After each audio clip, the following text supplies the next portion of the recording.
All right, folks, we are here. I think we're live. We are kicking butt. We're streaming. Thanks for being here today. It's a beautiful Friday evening, May 11th, and I decided to finally. I've been trying to do this all week, and I've had a heck of a time trying to get any time set aside to do it. And I do have a little teeny weeny bit of time today. So I said, you know what? I'm going to get it done today. So I'm going to do it. Now, Great Legion here. In case you didn't know, we do have our normal schedule streams that we do every weekend, Saturday and Sunday, 11 a.m. Eastern Time or 8 a.m. Pacific.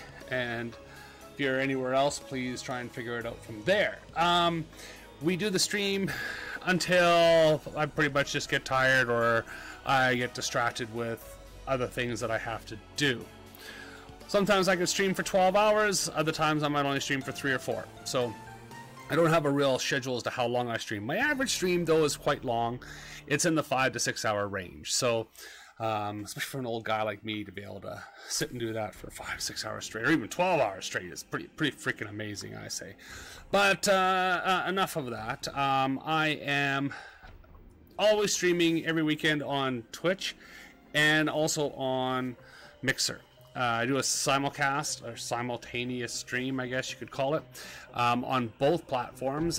So you can pick your poison as to which one you want. Now, I'm going to say it here first, because nobody will really watch this video here. But, well, the reason, like I said, I've never really used this channel for much of gaming. I did a little bit of, again, a little more experimentation with some live streaming around December, January, in that area. I just really wasn't overly happy with it. Really not overly happy or satisfied with YouTube and its kind of direction. But I figured at this point, I like YouTube, don't get me wrong. I spend, 3-4 times as many hours on YouTube as I do on Twitch or Mixer combined. So, it's not like I don't like it and I have problems with it, but the real issue really is that I just simply don't appreciate the platform as much. As a streamer, as a caster, as a content creator, whatever term you want to use. I prefer streamer. That seems to work best for me, and I kind of remember that one all the time. But I figured this one here I'd do as a live stream because it's easier than trying to record and edit and all that stuff, because if I do that, that'll end up like my last tutorial on this subject, Prison Architect, which no one's ever seen because it's still on my computer somewhere that's been edited a little bit and it's never been finished. And it's just not ready for prime time. But, I've been streaming now for a good year, solid. Probably more than that, really. But I think I could do a live stream and I could do this and have a good video that I could leave up here for posterity. Now, I don't want to sit here and yap all freaking day, and I'm apt to do that if you guys let me. And there's nobody around in chat to bug me, so that's a bigger plus at this point, because otherwise I just get sidetracked. So let's get into it. I don't see any reason why we should stick around with this. So here we go. For those of you that aren't familiar with my setup, I play at ultra wide high definition. So I'm playing at a 2560 by 1080 resolution. And the stream is broadcast at standard high definition, which is 1920 by 1080. So you will see a game that is much bigger than the actual stream that you're watching.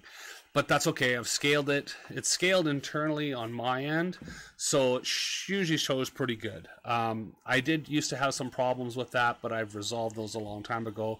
But if you do see some problems or notice anything, feel free to pipe up or say something, or leave a comment in the stream itself. Since we are on YouTube, please go right ahead and subscribe to me on YouTube. This is a great little channel. I don't have a lot of subscribers. And since I've started the live streaming portion, which, again, I don't know how much I'm going to do, but, I can appreciate the subscriptions anyway. That would be really nice to have. And, like I said, if I start getting a decent amount of subscribers on here, I'd probably do more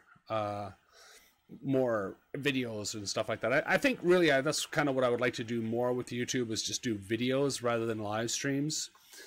This one's going to be kind of one achieving the other, but I think that's kind of where I want to go. And if you guys think that's a great idea, certainly say so. I got a poll on a card up there right now that you guys can check when it pops up, to whether or not you think I should do more of these type of videos, and we'll see where that goes from there. So in any case, Prison Architect, we are playing the latest version, update 13J, I think it is. PC, Steam, as you can see, we're playing PC Master Race. We ain't no PS4, we ain't no Xbox. Relatively, sorry if that squeaking just made it through the mic, I apologize. My chair is just getting a little raunchy here. Compiled April 10th, 18, so it's relatively recent. These are just if you want to bother Introversion, the makers of Prison Architect. You can get more games from them. They have quite a few good games. I've actually got almost all their games. Not all of them, but I certainly have almost all of them. And their Twitter account, so you can go, hey, you guys are great, wonderful people, do that kind of thing. The last update, major update, of course, was update 13. Now this is released, so this is one of those few games. This is actually, I'd say, one of a handful of games that I have played from early access into release. Most games, it's really funny. I played them in early access, they hit release, and I go, and I'm out of here, and I don't ever play them again. Or I play almost none of it. Like I'm, it's one of those things, right? So I just noticed in the intro I was showing pictures of 7 Days to Die, which is the main game that we're playing right now. It's probably dominating most of my live stream activity, though once in a while we do something else. And again, I'd love to do more other things, and I should probably do more space stuff, because I get a great following on on Twitch that really come around when I'm playing the space games, but they don't pay much attention to me when I'm playing 7 Days to Die, which is fine. I mean, I get that. I'd be the same way. I have some streamers that, for instance, play Escape from Tarkov, and I just don't particularly like the game. To me, it's just not that exciting, not that interesting. I suppose if I played it, maybe I might think differently, but no, I've never played it. I've watched it. It just doesn't seem to appeal to me, so I don't generally watch other people playing the game. It's pretty much the same thing with Left 4 Dead. I can't watch people playing Left 4 Dead. That just doesn't turn me on. But I've done live streams with it, and we've done simulcast with it with other streamers. So I love the game. It's kind of boring to watch. But that's my opinion. So, anyways, so that's really it about Prison Architect here. We're at the main menu here. So I did say this is going to be a tutorial, so let's start and get this thing rolling here. We're only, 13 minutes into this already, and we're now going to do the tutorial. So, yeah, let's get into it. So there are things you can do, like the campaign, which I've done. And if you're running the campaign, you can reload it from here. But what we're going to do is do the create new prison. That's the option we're going to have. Load prison we could do. You could load existing prisons. So, once you start this particular prison, you can reload it. You do have some things in the extras here that we can check if we want to do. So, for instance, none of these are really all that important. They're just things that get unlocked as you progress. How many people's names are in the game? So people who bought the game early on for a certain amount of money got their name added to the game. So now we can play it with prison sharing, which means that we're going to share our prison on Steam, so other people will be able to see our prison on Steam, download it, play it, do whatever they want with it. And here we can look at the most popular prisons. So these are ones that obviously people have voted on. Pre-made prisons, so this is kind of a newish thing in terms of it wasn't here before release. But it allows you to load certain prisons that have certain things, I guess. I don't know. Well, we can take a look at that if you want. So yeah, here's the bundle of them, right? And that's really it in a nutshell. It's not too fancy there. Mods, if you want to add mods in. Now, the only one I have active, just so you know, and I like this one, is a Grants mod. I'm not 100% sure this is going to work with Update 13, but I'm hoping it will. Last game I played, it worked fine, so... but that started that one Update 9, I think, so... And it's bugged out now. The game still plays okay, but it's a little bleh. Modern UI, which just creates a more modern looking interface for the game, which actually looks really nice. And sandbox mode, obviously, which just allows you to do a lot more creative thing, right? We can do more mods if we want, but I'm not activating these mods here. I'm going to play it in vanilla and just with the Grants mod. So just so you know, like I'm probably gonna have a lot more Grants than you have, but that's not really going to be covered a whole lot in this portion of the video anyway.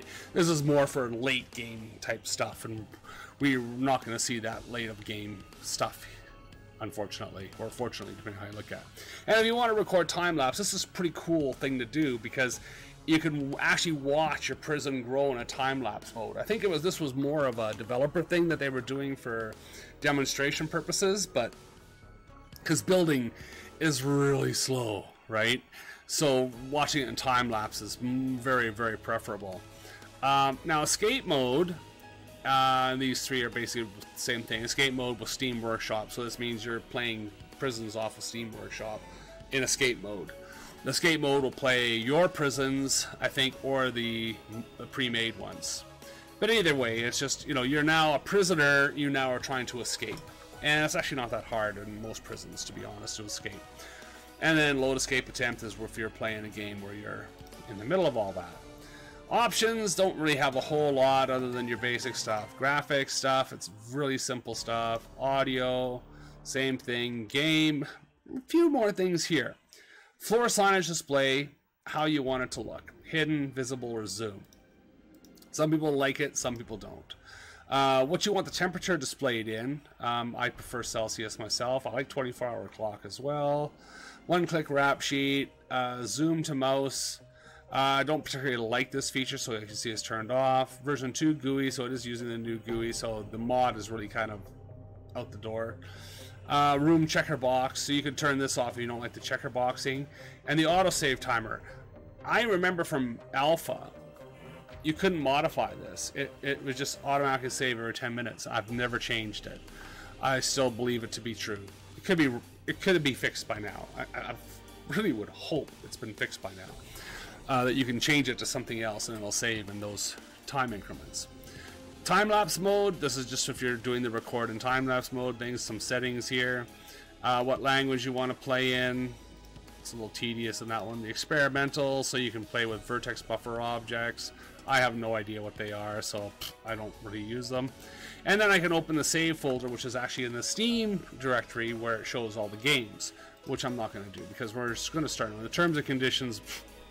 Who reads that, right? Come on. Seriously. The wiki is really helpful, and if you really need help with stuff, and it's probably if you're new to the game, there's some things you're going to need to figure out. And you really want to figure out. Like, you need to know certain things about the game and how it works. And other things you can just fuss about, right? Or fuddle about. However you want. So anyways, we're going to start with a new prison because, again, we're assuming you guys are all brand new players and you've never played a prison before. So, select prisoner gender. So do you want a male prison? Do you want a women's prison? I've never played a women's prison. So we're going to stick with male, just because men are the bad guys, right? And the warden, right? So you can pick your warden. This is the original warden before they actually implemented all these extra guys. Now you have the lobbyist, right? So he tells you a little bit about, you know, things like this. Rita, who's has the likelihood of prisoners being stoical or fearless. Prisoners are suppressed twice as quickly. J.W. Periwinkle. Guard dogs have a 50% chance of fully uncovering any tunnels they detect. That, I really would say, is probably the best warden of the bunch to pick. Tunnels are going to be your bane in this game. Because that's the way that most prisoners choose to try to escape, is by digging tunnels. This guy, he will make it less likely for you to have riots, which could be important. But in some cases, you might want to have riots. Why not? they're fun, right? And this one here gets a small cut of the resale value of each piece of contraband found, so she's a little bit behind the scenes here. Prisoners found with contraband will be fined directly from their savings. So she just penalizes them, right? She doesn't do anything else. And if we want to play warden mode, where we play the warden and we walk around the prison and do stuff, which is a cool way to play, because it keeps your, like, you have to move around the prison, right? You can't just you know, don't have the God view that we have in normal mode. But I'm going to play normal mode without. I'm not going to play warden mode. I'm going to play it the original way. So, prison you want to create. Well, for your very first prison, if you're first time playing the game, you could see you got small, medium, and large. And some people might go, well, I'll pick the large one. Don't. No need to, no necessity. And for all reasons I'll show later on here. Pick the small one. You don't need anything bigger for your first introductory prison, right? Fog of War. This just, you know, if you can't see things, it kind of hides them from you, right? Which is kind of handy. Some people don't like that. Generate Forest. So when your world will starts up whether or not you have trees. Generate Lakes, whether or not you have lakes. And buildings, whether or not you have ruins. They call them buildings here, but they're really ruins. Failure conditions. So there are failure conditions to losing the game, and I like to play with that mode on. Gangs, at this stage, I would not recommend turning on. They just add a whole element of hardness that you just don't really want to have to deal with at this early stage. Events, which can happen unpredictability. I'm not exactly 100% sure. I haven't played a lot with events. Weather and temperature, you can turn this on. And now you have to concern yourself with heating. So for a little more realism, you could do this. But again, for your first prison, I would stay away from this. Staff needs. Oh my god. Staff needs can become 10 times worse than prisoner needs if you really want it. So this one is, again, something I would turn on only if you're really looking for the extra challenge of having to manage your staff and that type of thing. Unlimited funds. Okay, if you don't care about my tutorial here at all, you just want to go, the hell, Greater Legion, you don't know what the heck you're doing or talking about. I'm going to do it my way and just click unlimited funds, and now it's just basically a building sandbox for you. And tools and cheats. So again, if you want to play with some of the developer mode things that are available, now I'm not going to show them to you in this video, that's not the purpose here, but this would be where you would turn them on here. So, like I said, these three conditions, failure conditions, generate forests, and fog of war. Now, the reason I don't like lakes or buildings is because lakes you can't build on. So they take terrain away from you that you can build on. And having buildings just means you got to demolish them first. And so I just consider it a waste because you really can't use any of the buildings that come on the map pre-made or that were there already.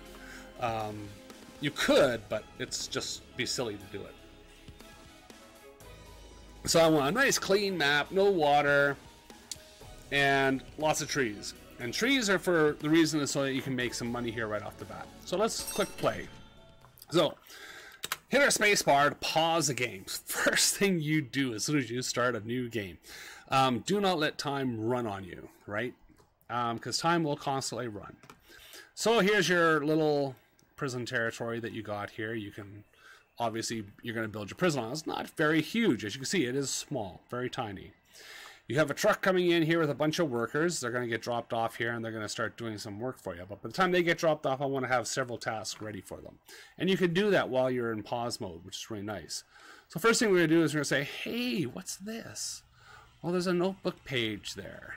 So we're going to click that and add that, because that's one of the things that we're trying to work on here as well. Finishing up getting all of these. So let's get back into the game now that we got that. Pages to look for little things like that because you, like I say, Polaroids and notebook pages are the things that you uncover all the time. Whoops, I let that run. So now I've also got some supplies coming in. I don't know why I didn't actually ask for any of these supplies yet. So this is pretty much what I got. So I pause the game here at this point. Away we go. Now, the first thing you're also going to notice about the game is your to-do list over here. Read the CEO's letter, accept your first grant, and prison intake. So let's cover a couple basic things right off the bat here. So you know, you currently have $840 in income. So right now, every day, you're going to get an $840 paid into this account. This is your bank balance right here. Okay? And it's showing recent transactions in here if you have any. So money that you get, money that you pay, all gets accounted for up here. You'll see it plop up all the time. And your balance will change as you move forward. So I'm going to tell you right now, if you think you're going to be able to build any kind of prison for $30,000, you're crazy. You're not going to be able to do it. It's not enough money. So you're going to have to accept that first grant. Okay, now getting that first grant is going to give you another $50,000 for a total of $80,000. You could build you can get the basic foundations in place for your prison. Now, as you take more grants, you will get more money. And as you complete those, you'll get even more money. And you're going to need this to be able to build your prison into something that will actually be self-sufficient. And what I mean by self-sufficient is that you'll have enough money coming in to cover all the money that you're paying out and still put some aside for later. So the last prison I was playing, for example, I had, I think, about $11 million in this account. So a lot of money. And I was making $60,000 a month. So this amount here was like $60,000. You know, which is ridiculous. You're never going to be able to, you can't spend money fast enough to deplete it. Like I said, at that point, I'm just making money all the time. So now that we've got our workers about to depart here, if you've never played the game before, it automatically comes with these two rooms set in place for you. Now, I would suggest if you don't like where they are, you can move them, but I would move them by just moving the territory, like extend, like if you wanted the garbage down here instead of here, right? Make the whole room, like go into rooms here, and we'll find garbage. Where's garbage? Garbage, garbage. Sorry, takes a little while. So you can see now it's showing me the garbage area here. When I move my mouse over it, it doesn't highlight green because it's already garbage. So now the green is saying, oh yeah, you can turn me into garbage now if you want. So if I wanted to, I would do something like this, right? Bring the garbage zone all the way down and then right click over the area that I don't want. And, you know, bring it down to what I want to use it for. But in this case, it's not really what I want to do. Pardon me, I don't want my garbage all the way down there. I'm going to leave it up here, but I'm going to make it a little smaller. So now if you see, I've got 3 spaces between delivery zone and garbage. So if we go to delivery zones, you see there, 1, 2, 3, and I'm in garbage now. So we're going to make, oops, where'd garbage go? I'm going to make garbage a wee bit bigger because really that's kind of tiny. We do need it to have a certain amount of size. So I'm going to make it 1 bigger from the default size, and then I'm going to go back to deliveries. And this is just my way of playing. Like I say, this doesn't cost any money here. So, and then make deliveries about 2 bigger. Okay, so it's garbage is just bigger than what we were originally given default. Deliveries is about twice the size. Okay, now you're going to see that because it's going to say, well, it didn't fail the minimum size requirement, which is 1 by 1, which is not true. It will. So the next thing we can do is we're going to go to objects and we're going to go dismantle object. Now see how we got all these trees? So we want to select all these trees. Actually, I can't do it that way, can I? I gotta click on them all. Great. It sucks bone. Oh yeah, you can. You left click and drag. No?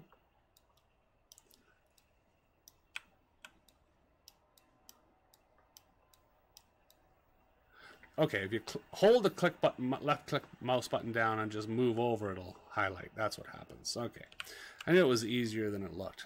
This is probably going to need someone to go over again because there's so many trees in that little cluster there. And sometimes you don't hit them even because you can't get a mouse on them. So that's why I'm going over them pretty heavy. So that's what I do first of all. Say, okay, let's destroy all the trees of the map. I don't want anything here that resembles trees. So that'll be the first thing it does. The second thing I'm going to do is I'm going to go to my materials page and select fence. And I'm going to build fences here. So let's build a fence that goes like this. Comes in here like that. And basically going to do the whole perimeter.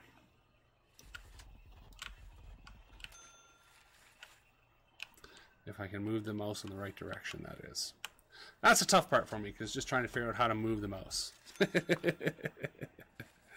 Alright, so there. And we basically put a fence, whoops, not around these two zones. These two zones we leave outside the fence. Okay. Now I pick concrete tiles, because they're $10 a square, they're cheap. Okay. I just spent a whole whack of money, as you can see, a little over, almost $1,000, actually a little over $1,000 on the fence. So that's pretty good. And that is going to cost me a bit of money. So now I've got 3 tiles here to go through. So, but doors can only be 1 tile or 2 tiles. So, I mean, I could just put 1 tile here for now, and that's probably what I'm going to do. And then what I'm going to do here is I'm going to build another 6 right now with those tiles. And then I'm going to do 2 and 2. These will be walkways along the fence line. I'll build later. But right now I'm not going to build them. I want to just concentrate on getting the trees cut, put the fence up, and build a little walkway here. The other thing I want to do, and you could use these tiles, but you know, they're all the same price, so you're not really getting anything cheap. Fence is cheap, of course, right? Gravel still costs 10.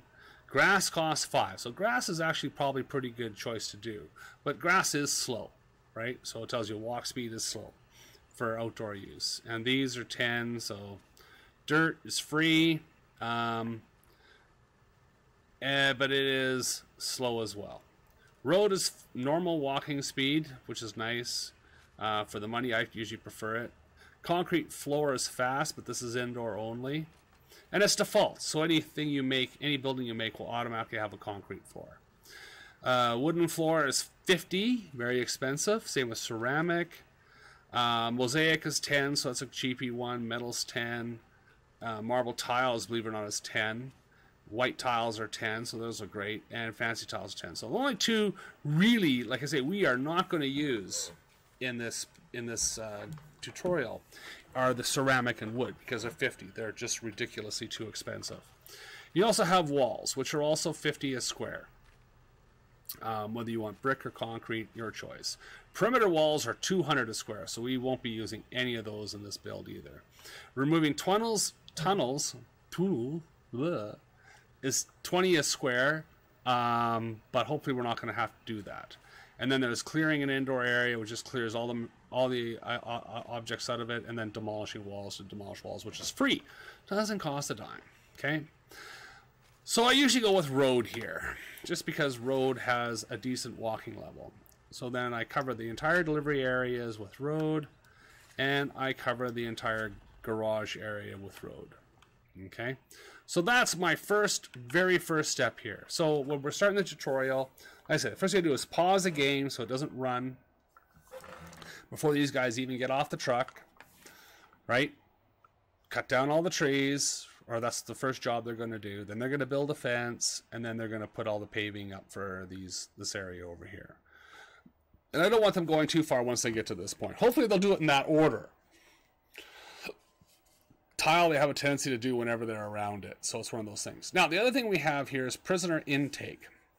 So we're going to get to those other to-do things here in a moment. So remember what I'm saying. 30,000 is not enough. So the 1,000 that I spent on the fence is a lot. Some people would say, well, why did you build such a big fence? You didn't need to build such a big fence. And I said, it's just, the reason I do that is because I like to have the perimeter covered, right? Because that's number one you have to have for a prison, is you have to have a complete perimeter. The other thing we're going to have to do is build road gates in here, and then build more fence over here. So let's do that now before we get carried away here. So road gates, this is where trucks will have to stop and be authorized through. So I usually put them one at the beginning of the deliveries area, and then one at the end of the garage area. And sometimes I'll go one or two down from that. In this case, I'm going to go one. Okay. Now, so now I have a sealed prison area, and I have this. But what I want to do is I want to create this as a secure space as well, my prison. So the only thing to do here at this point with this is to basically build a fence from gate to gate. And now this area is semi-secure as well. This is our exit. It's a way in and out of the prison, and you can get through these things, but hopefully the guards will shoot anybody if they try and make it through there. So that's kind of the thing that I want to accomplish here at this point. So that's really it. So let's go ahead and click play. And we're going to zoom back out all the way out. You're going to watch all these guys go to work here. And yeah, you can see some of them are building tiles right away and fence. So now, because it's such a slow process, we probably do want to speed this up. So we're going to move up. So now you notice workers also are responsible for emptying and loading, which we're not seeing right now, but you will later, all the vehicles that come through the gates. So you always have to have workers in this area to help out. Otherwise, you have bigger problems. So yeah, you can see they're doing all the tiling first, which isn't so bad. I mean, they're going to be doing a lot of walking back and forth from here, so having these tiles built is very, very helpful. It really helps speed things up. Sand really slows down your guys, so you really don't want them pissing around in sand zones very much. I'm just saying, right? All right, so most of the tile work, well, I wouldn't say most of it, but a good portion of the tile work is now complete. That part's done. And they're finishing off the tile work here, so they'll have that done here in a second. So I'm going to pause it. Okay, right there. Now they're actually going after, I got a couple guys going after trees too. So they built a little bit of fence here.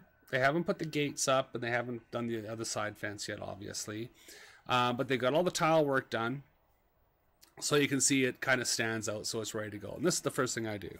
So the next thing we want to do here at this point, now that they're working on this, we could actually slow it down a little bit and deal with the other to-do list here. So the first thing I like to do at this stage is read the CEO's letter. If you've never read it before, it's always the same thing. Congratulations on completing your basic induction. There is a tutorial, so if you watch if you do the tutorial, it'll walk you through and show you a little bit of this stuff and how it works. You are now fully qualified prison architect. Soon you'll be designing, building, and running your own prison, starting from nothing but an empty plot of land and a few stacks of bricks. Before you get started, I thought I might share some important lessons with you. 1. Every prison needs a warden. He should be one of your first hires. He will be after. First thing we got is workers. We're gonna probably get more workers, and then we're gonna put some other staff out like guards. Guards will be probably our second purchase, and then we're gonna bring a warden in. Build him a nice office, and he'll open a whole range of advanced facilities via the bureaucracy system, which is one of these icons up here. This icon right here. But you need the warden before that'll obviously be available to you. Individual jail cells are expensive, especially early on when funds are very tight. Save money by starting with a single large holding cell, which can be shared between many prisoners at once.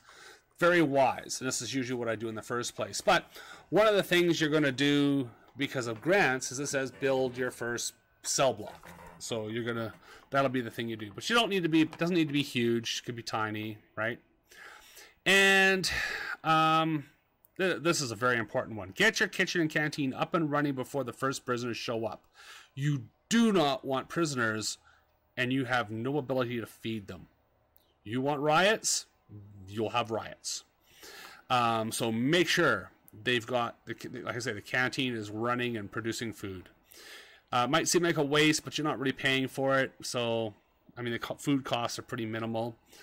And if they're not used, it doesn't cost anything. It only counts if they actually use the food, if you can believe that. It's really funny.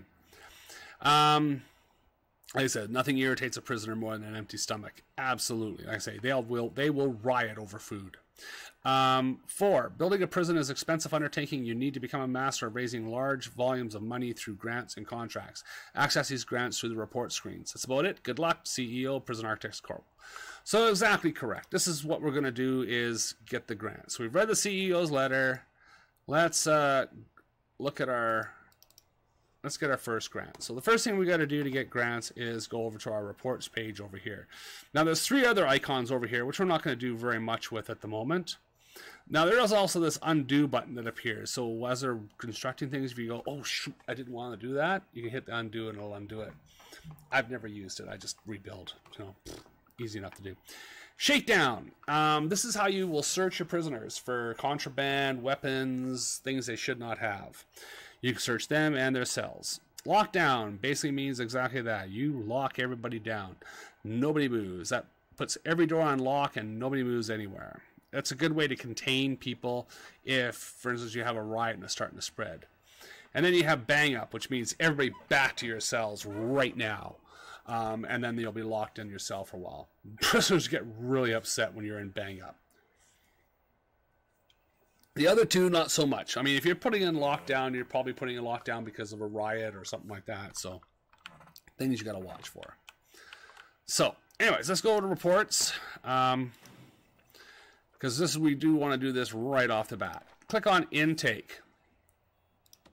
Click closed. Now you can see over here, we are closed. Your prison is closed to new inmates. See the intake report, which is what we're in right now. So again, this is where you would decide how many prisoners you're going to take. So you could say fill capacity, which means fill as many as I got. We have 0, so that's kind of stupid. Total prisoners, which shows us how many prisoners we actually have in a prison right now, how many per day we're going to take, and all available. So if we went with this, which is probably the most reasonable one, we get 8 in 9 hours. But we don't want them. They're going to close it.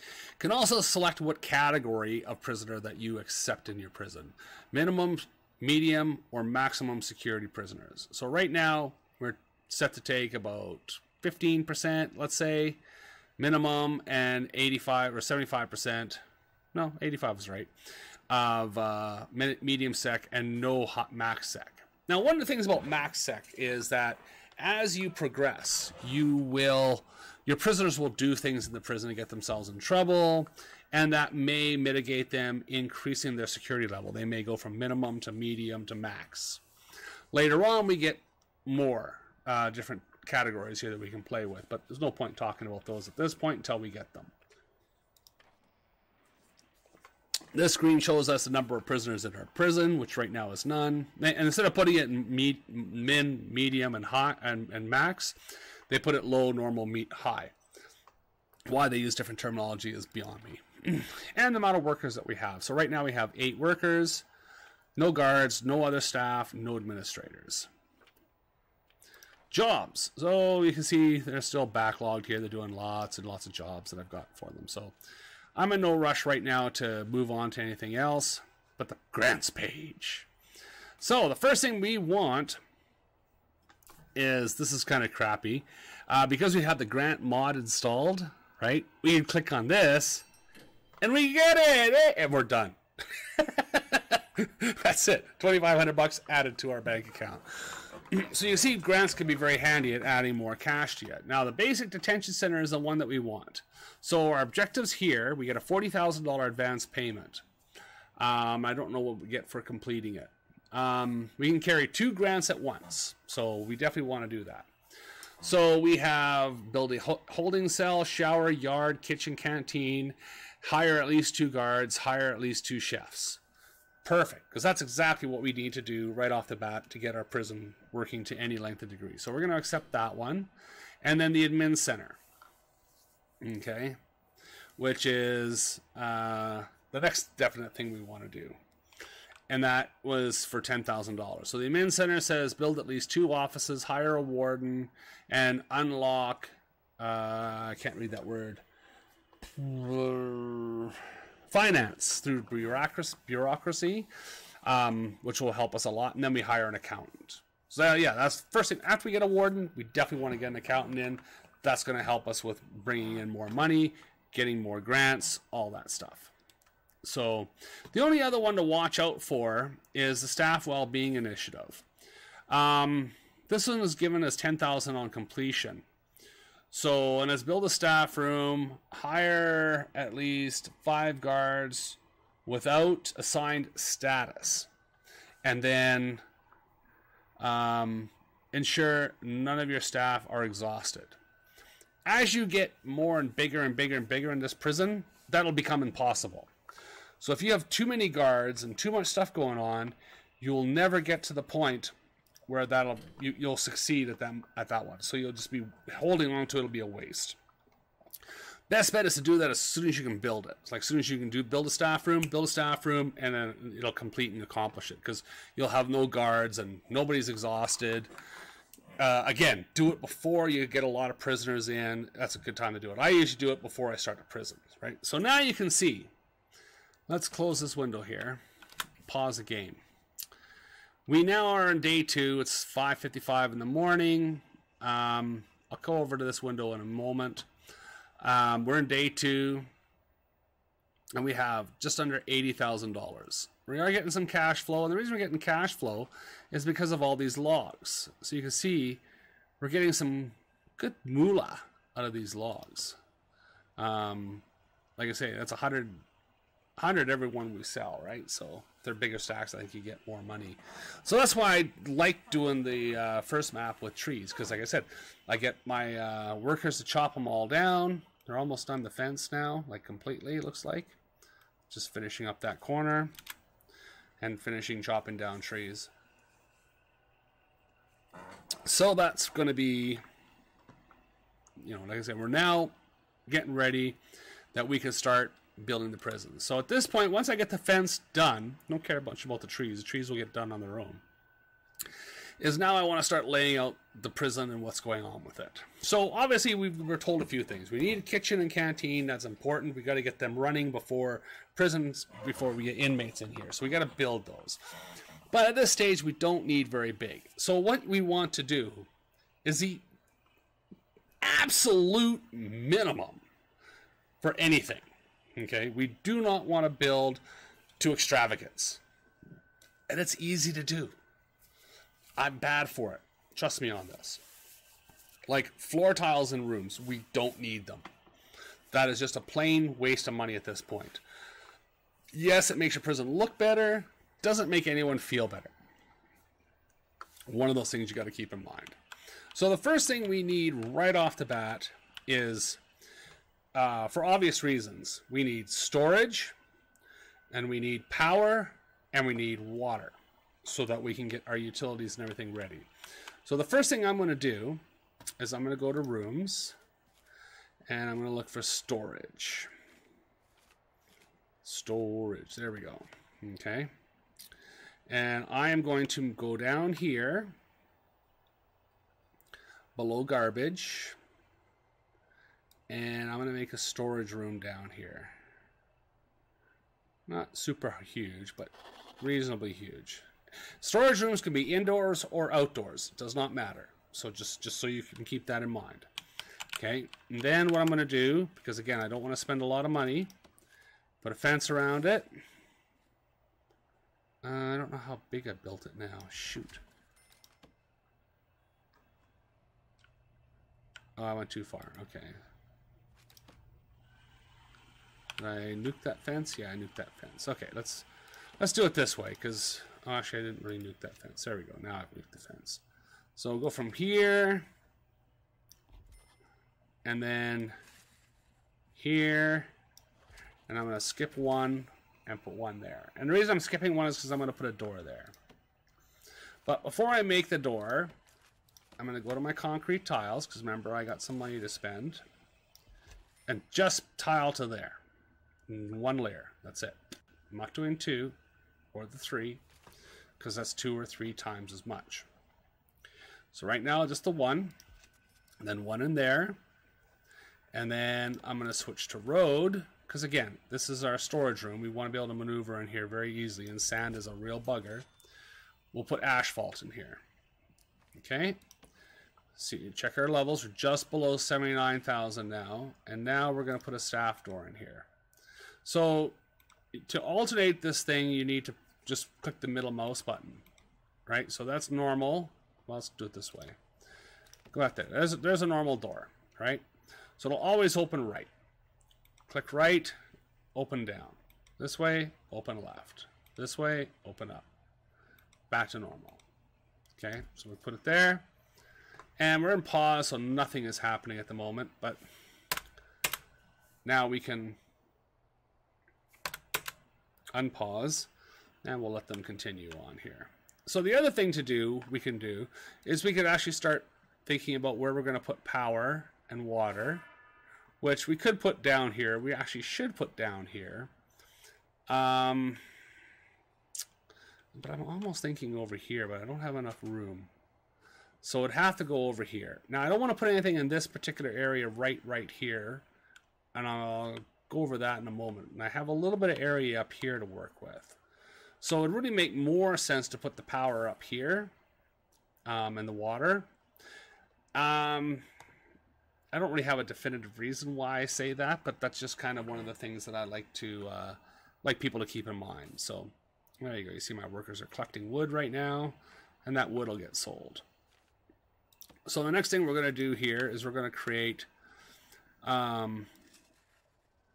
this is 7 levels. So we're going to go 7 by 7. Okay. And then I'm going to go 4 by, well, I might as well go 4 by 7 here. And then do the whole thing. Okay. That's going to put road on that area there. Now I can build a fence around it. Actually, no. Let's erase all that. I made a mistake there because I'd like to make a double fence here. So I would do something like this.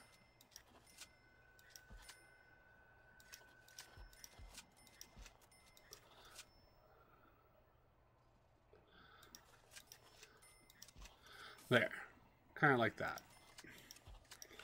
And that'll be a double fence that I build all around. I'm not going to do the whole thing right now because I don't really need it. So you see what's going on here. I don't know why they're putting all the wood in storage. I thought they would sell it. I want to sell it. So let's go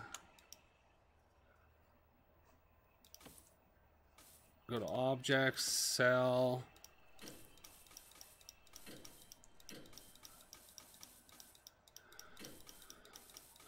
I guess I might keep them because workshops would use wood.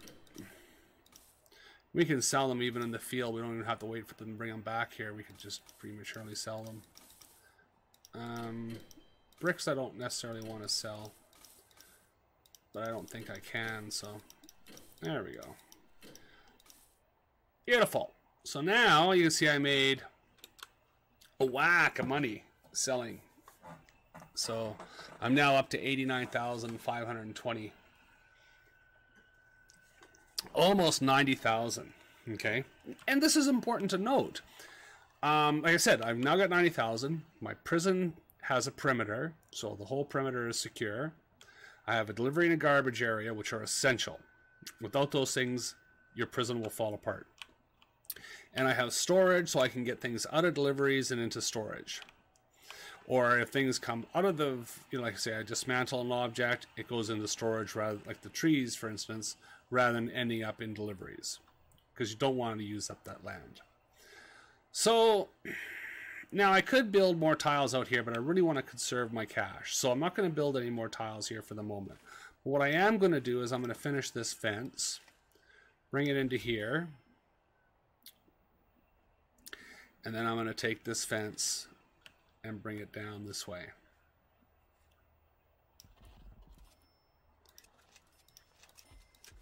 And I say I build it too wide, so there. And now we'll continue, let them build that. And I could build more tiles in here for walking down here if I wanted to, but right now I'm good with what I got. So this is going to be my my, I don't know what you call that, courtyard moat, walking moat. All right, so now that we've done that, let's go ahead and go back to our tiles here, and we're going to do our 7 by 7 again. So 7 by 7, and then we're going to add 4, so 7 by 11. Okay, there we go. Now, we want to build a fence around it.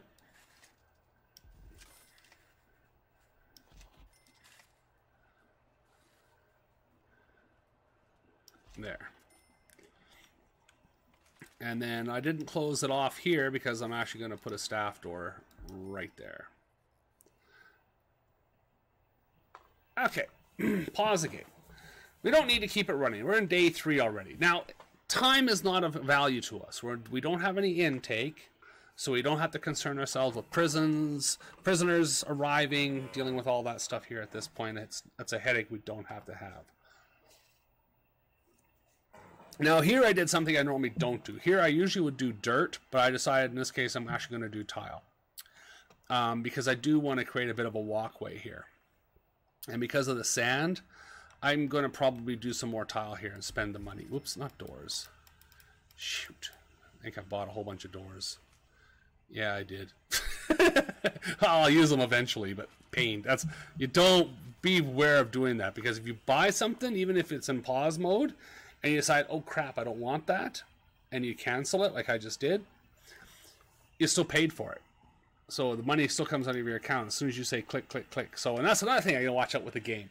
The game can really screw you in that, is that as you're playing, if you're doing stuff like this and you've got, door. Let's pick an object here, a door.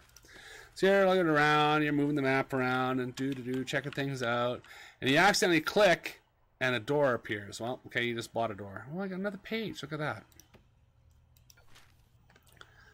Look at that. Unlocks. Yay. Now, these pages actually have a lot of vital information about how to play the game, so they're worth reading if you've never read them or never played the game before. So, definitely take the liberty and effort of doing that. And like I say, especially at this stage of the game, too, it's worth it because you're going to get a lot of pages, and if you keep your eyes open, they're pretty easy to find.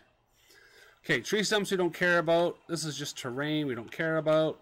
But this sand here is really a bit of a concern for us. So, let's go to materials, select concrete tiles. And like I said, the only reason I select concrete tiles is because concrete tiles are fast. And there we go. Now, you get a bunch of red X's because they're saying, oh, we can't do that right now. But they will. They'll get there.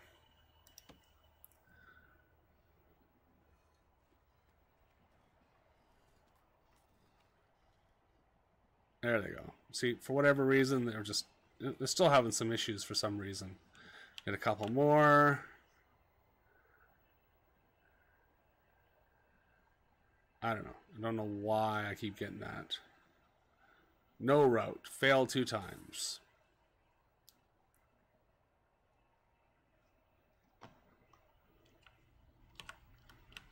Oh, and the reason is because of this. I have no door here. So let's do that.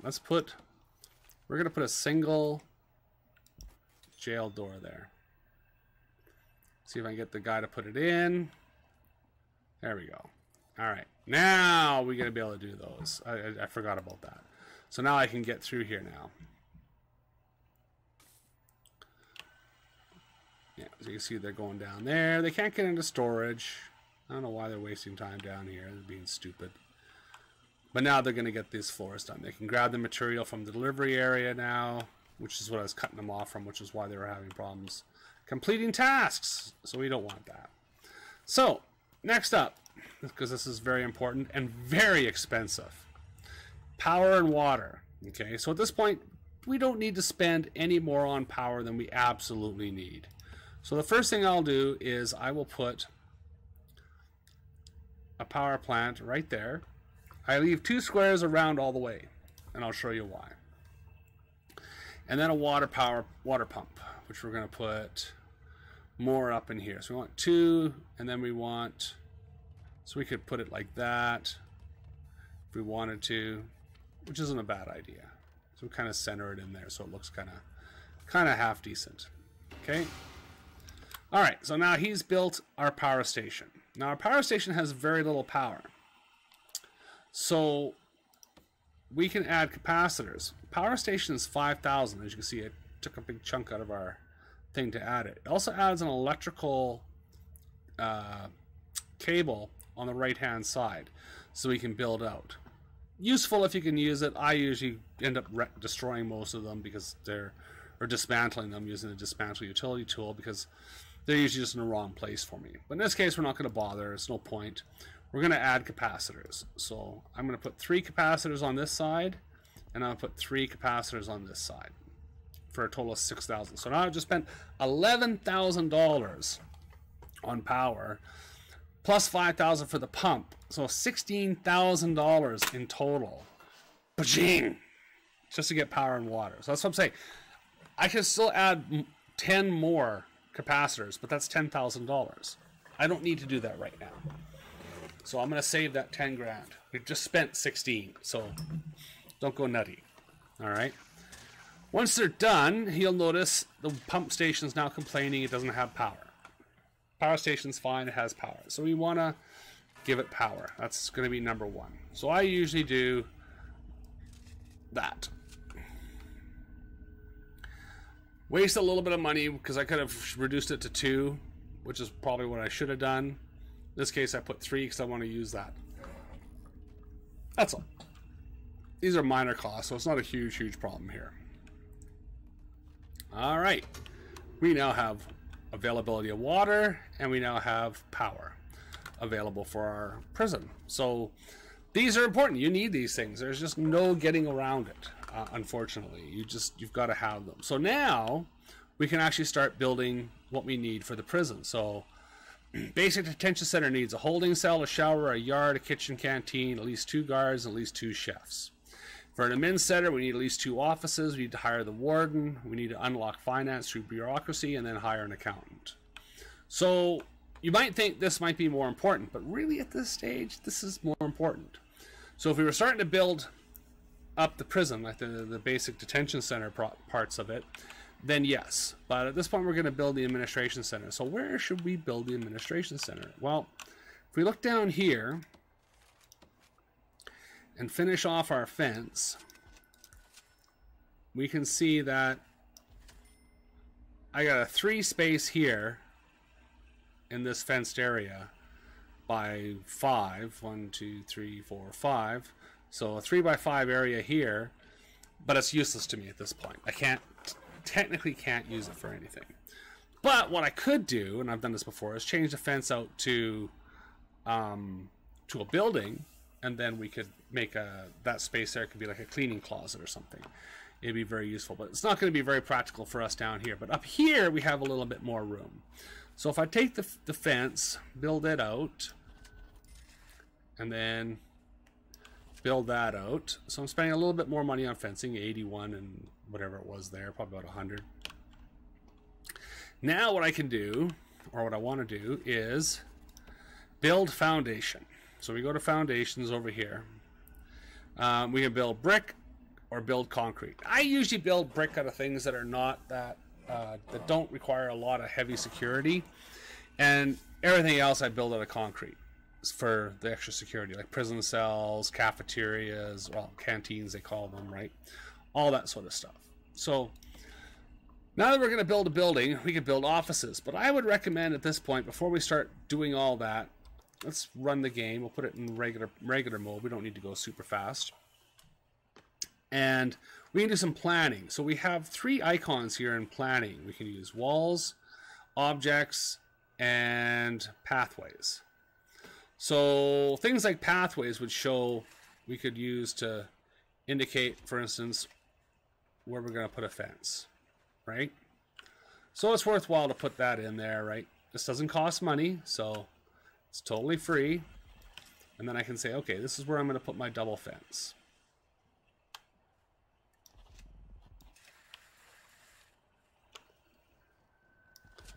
There we go. Not actually building it, but that's part of the plan. So at least I know as I'm planning here, I don't want to go over that boundary. Okay. I could have used objects for that because fence is really an object, but that's okay. I'll use what I've used here. Now we can go to walls. So here now I could go to something like this. Okay. Say a 12 by 20. So now I want to build offices. So the first thing I'm going to do is go 1, 2, 3, 4, 5 and mark. 1, 2, 3, 4, 5 and mark. And if I'm lucky, I got 1, 2, 3, 4, 5 and then mark. But in this case, I'm going to mark all the way and then get rid of that last one. So I have 3 offices here, which is perfect. 1, 2, 3, 4, 5 and mark. 1, 2, 3. Oh, I only have 4. 1, 2, 3, 4, which is all right. Not the end of the planet here. So what I could do, and what I prefer to do here at this point, is build it up like this. Now I have 6 offices. Use the object. Decide where I'm going to put the doors. So now I have 3 5x5s and 3 5x4 offices. Offices have to be 4x4 in order to meet minimum size. They can be bigger, but you know, like I said, at this point we don't want to spend any more money than we absolutely have to. Theoretically, I should really make this a 4x4. You know what? I'm going to make this a 4x4. Let's do that because I'm wasting valuable money here doing this. So we'll get rid of those. 1, 2, 3, 4. Put a wall there. Put a wall there. Break that off. And now I have 4x4 offices.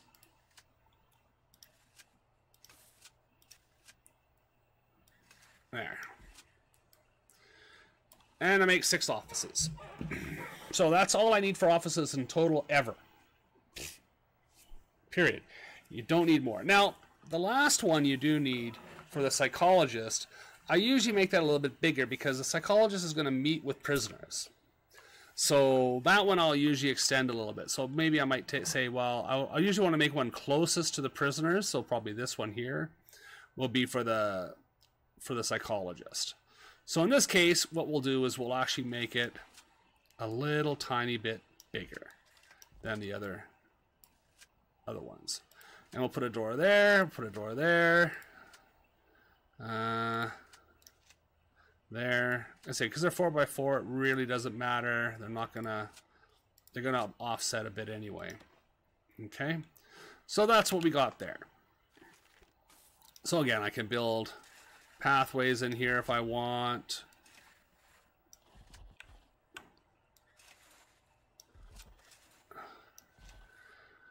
Now back here, what would be a very good idea to build back here would be a cleaning closet into this little space here, because it's not really that big.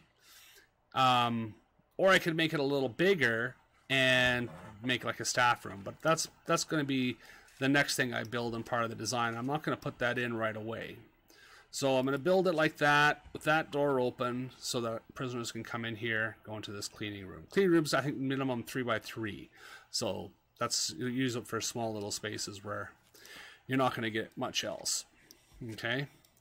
Now again, we could put a double walkway in here. I like double walkways because double walkways give everybody a ability to walk, but we don't necessarily need it everywhere.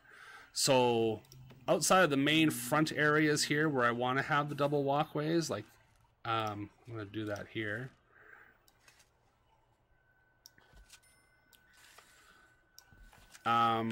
Because there's so much traffic going through here, I'm going to leave it like that, right? These are fine, they can stay like that, but I'm going to also, just to make it nice, I'm going to spend the 90 and fill that up to that point. Don't need to do any further from there from now on. Keeps these guys busy too, so that's another plus, right? So now that I have my office area laid out, I can start building my office, which is great. If I wanted, I could do that right now, and these guys would be busy. And that's probably what I'm going to do, but this is going to cost a fair bit of money. So let's see how much it's going to cost to build this. Now remember, all I need right now is the first 6 offices, and then I can build this in later if I wanted to. So if I was really concerned about that, I could say that. But really, I do want to have the exercise psychologist, which I'll show in not too long in the future, and the cleaning closet's very handy as well. So let's go to brick, and we're going to lay out our actual building now. So this is the whole purpose of planning, is just to say, this is what I want it to look like. So now it tells me it requires an entrance, because, you know, their offices, they have to have entrances. So here I usually go again to staff door. Staff doors are 100, regular doors are 50. You could go to a regular door, which is actually what I'm going to do in the psychologist's office and everywhere else, because, you know, I could use a staff door, but it's really overkill. They're just offices. These I want to keep prisoners out of. So staff doors will keep prisoners out. These doors will not keep prisoners out. But I can still keep them out, which I can show you in a little bit. So I hope you guys are taking notes on this, man. This is heavy stuff. So there they go. They are knocking themselves out here. So the first thing I want to do is I have my original walkway here, and I have a secondary walkway here. So what I could do is simply build a little fence around here, and create like a reception area. But we don't need a reception area. There's no requirement for it, so we don't need to build one. So we do need a holding cell. So a holding cell is going to have to be a fairly big size, and there's a good dimension to use for that. So I usually go to something like 11 by 13. Okay. Now we want to use big jail cells here. Let's go back to planning. We don't want to spend money yet. Okay, so we put a big door in there. And then in the back of this, usually something like that, I will build the others. So now what I'm going to do is I'm going to put toilets here, 7 full toilets. And all we need in here, beds are nice, but we don't need them. Some benches, right? That'll go into there. So that's going to be our holding cell, and that's going to be our shower. I don't usually make it very big because once I get past this portion of the game, I usually don't use it. A yard would be next. So that would be really nice to have over here. So I'll make a little yard like that. Boom. There we go. So I've taken care of the top 3. Now I need a kitchen and a canteen. Well, a kitchen and a canteen I want to put in down here. Like so. So a kitchen we don't need very big, because I say we're not housing a lot of prisoners in this prison. So 11 by 11 is more than ample. And then I can build 16, let's go 18. And that'll be our cafeteria. Okay, make a couple areas here for doors. Voila. And then I'll make some bigger doors down here for prisoners to come in. So prisoners will come in through here, come into the cafeteria, eat. These will be the doors the cooks and that can use to go back and forth from the kitchen to the canteen.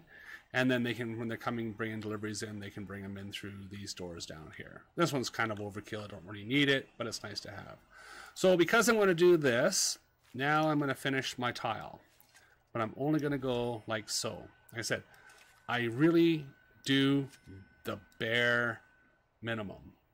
So I'll build 2 there, and that's going to be that. Now I'm going to put a yard over here, so I do want to have more stuff over here later. But that's stuff we can work on in a bit. Still $7,700 on my bank account. I'm still making an extra $840 a day.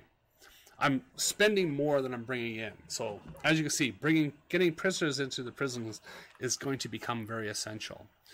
Now at this point, you could, actually can't, we don't have an accountant yet.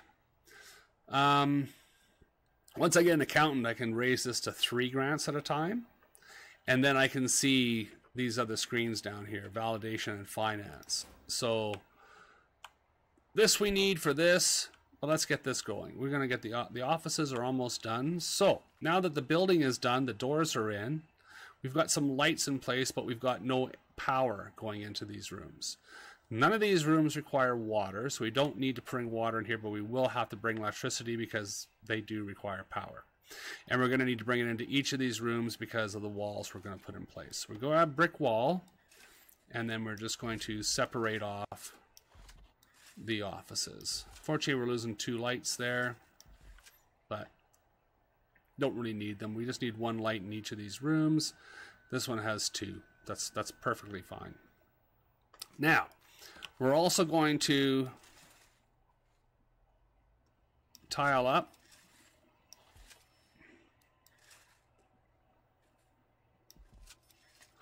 because, again, we want to be able to walk around here. And I'm just going to do 1 tile, not 2. We're good. Pause it for a second because we're going to speed it up. There we go.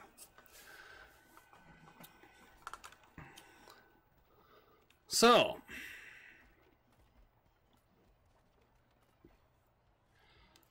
almost finished building our walls here, and they're going to finish our walkway for us.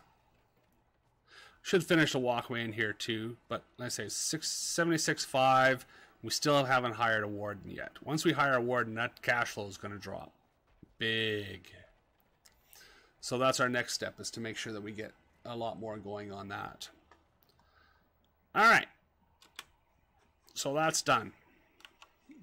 This is coming along very nicely. We'll probably finish this one here in a few minutes. This one we're going to finish in a bit. So, like I said, we don't need tiles inside the floors. You could do that, but I would say that's a huge waste. This is where you can spend a lot of money or learn to not spend a lot of money. So, first thing I do is extend the power line out to here. Okay. And then go across. Okay, and I'm only going to go that far. Now I'm going to go like this. See, that's too long. I don't need to do that. I can shorten it by going 5 that way. And the same thing this way. Go like that, 4 that way. Everything is covered except this room.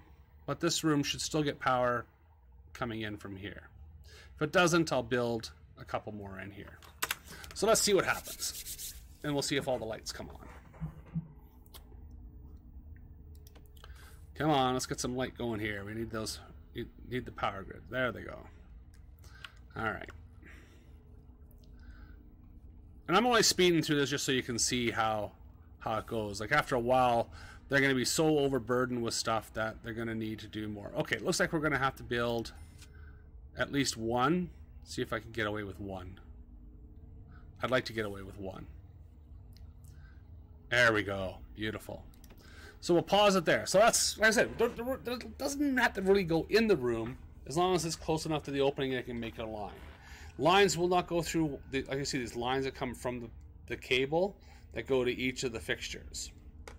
They will not cross walls. So, like I say, there's an old door opening there, so it works fine, no problem. And we're good. Like I said, those offices are now ready for furniture. But the first thing we're going to do is, and I always do this, you could just do it like this. I'll show you here. Where's office?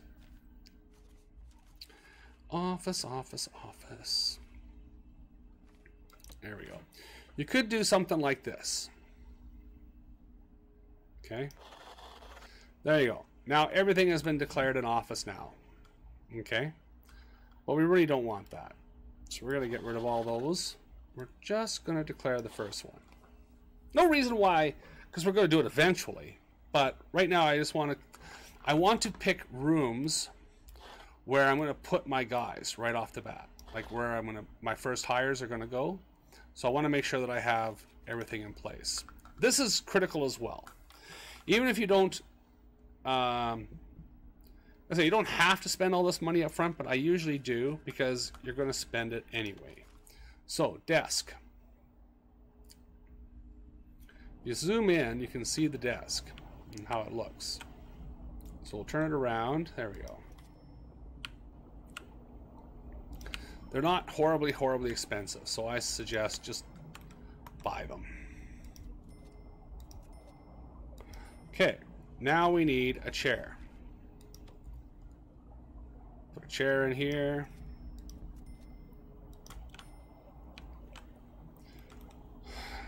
Bum, bum, There. And then I'm going to put 1, 2, 3 more chairs in here. Now, that's only because it's a psychologist's office and I'm going to have prisoners coming in here, so I want to have lots of chairs. Actually, let's be cheap. We're going to put 2 in. Even though I just bought 3, I'll use that other chair eventually as well, so no big loss there. That money will get reused. The other thing we need is a filing cabinet. Where is filing cabinet? Filing cabinet.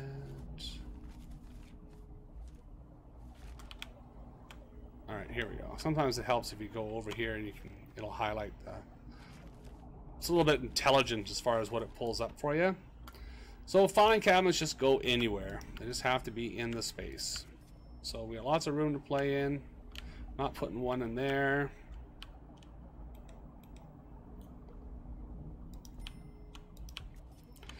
You know, like I say, later on for added realism, you can make the offices a little bit more custom and pertain to what their function is. But like I said, we're doing the first introduction with limited funds. We don't want to spend any more money than we have to, and that's all we need. So there we go. We'll put it back into play mode here. We're now moving into day 4 pretty quick. So let's speed this up. Now when you declare a room, if it doesn't qualify, it'll tell you why with this little symbol. Okay, so right now it's waiting for the desk and the cabinet. Okay, desk is in place. There's a cabinet. Okay, so we now have a valid office. Now we can hire our first administrative staff, which in this point is going to be the warden. Now, I could just put him up here. You know what? I'm going to do it. Normally, I'd put him down here and make him walk up to his office just to see how it goes for him. But he rarely moves.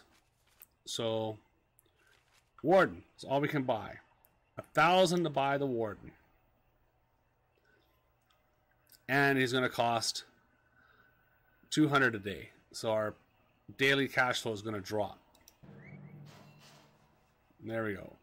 Max hired already. You can only have one warden. Requires an office. And she has one. So there she is. She's now in her office. She's claimed it. You see how it's changed now? It says warden's office. That's why I don't like declaring all these offices, because then she'll pick one randomly. And most chances she'd pick this one. I don't want her in this one. So that's the reason why I do the way I do. Enough said on that. So again, I could put tile in here. I could add more filing cabinets. I could put more chairs in here. I could put other objects in here. But that's just a waste of money. Like I say, nothing more than the essentials. So now that we got this done, we'll finish putting the fence up here. Do that little bit. I'm going to bring them back to regular play mode. So they're going to finish the other offices. So all these now are offices. So now all I got to do is just use the room, go office, and then I can hire the next person. Now I have a bureaucracy screen because I have the warden. So this is the first thing we want to do is finance. So we'll spend the $500 to get finance working. The next thing we want is security, because we have lots of things over here to get for security that cost a lot of money. But that's another $500. So now we just spend another $1,000. Okay, so you see we're spending a ton of money here. So now that I've done that, I've said research, I got finance going on the bureaucracy screen. You can see now she is researching finance. Once she's done, she will then flip over to the next thing on the list, which is this, right? So this says this is in progress. This is how much time it's going to take. This is not in this is how much time it's going to take, but it's not in progress because it's not moving. Okay, and you can see I can implement other things here too. We'll go over those in a little bit more. But really, the next big one we want is maintenance.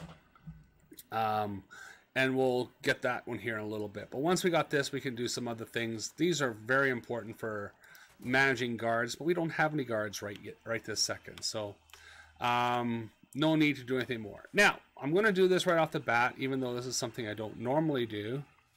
I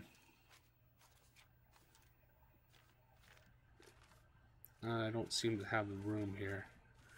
So let's open it up.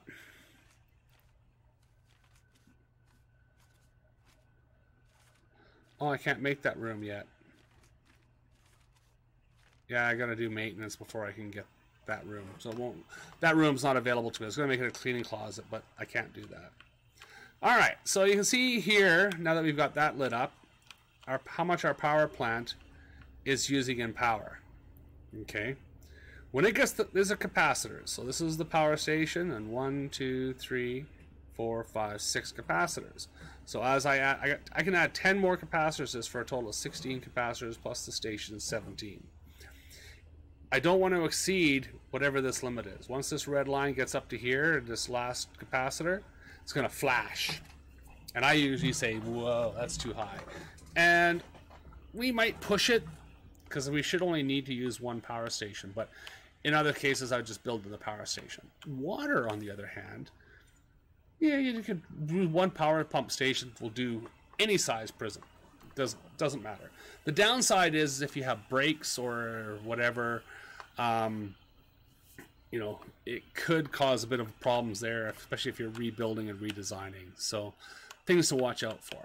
So now that we've got that done, let's go ahead and we're going to use concrete, and we're going to build that, which was almost $7,000, and that, which is 3,600.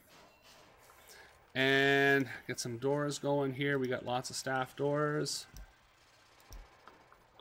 And here we want a large jail door, so we're going to put that there. $350 for the large jail door, so we really don't want to use any more than we have to. But now we're going to build the next two, which will build all the buildings we need, and then we can hire, and then we finish this one off. Okay. So you can see with the contract admin center where our status is on here. Unlock finance, it's increasing as time moves on. This one's 50% because we don't have 2 offices. But like I said, all we got to do now is say that's an office. And usually I'll do that. Like I could do that right now just to say, yeah, it's done. Where's office? There we are. There. And that'll be the next office. And now that's complete. So that's all we have to do. It qualifies as an office now. So the next administrator we hire will go into that office and not the other ones. And this way I can put them where I want. If you don't do it this way, they'll just pick rooms at random, and you could change it, but it's a real pain to do that. You just basically gotta say, okay, you know, erase this office. You'll go, oh, I have an office now. And you go, oh, there's one. And he'll take that office and then move over there. It's not that big of a deal, but... So there we go. Kitchen and cafeteria is ready to rumble. Got all our lighting placed really nicely there. And holding cells and shower are coming along nicely there. So let's finish the walls in here. And we get that done. Doors there are done. What we didn't do was put our jail doors or staff doors here.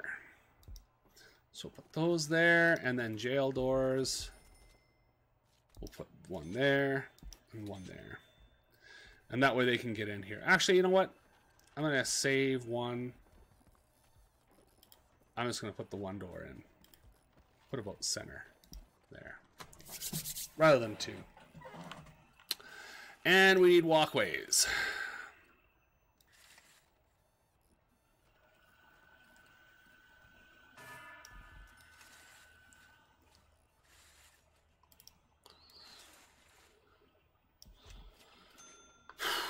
And if there's one walkway tile, they'll follow that rather than walk over regular dirt. So, something to keep in mind as well. Uh-oh, hold on a second.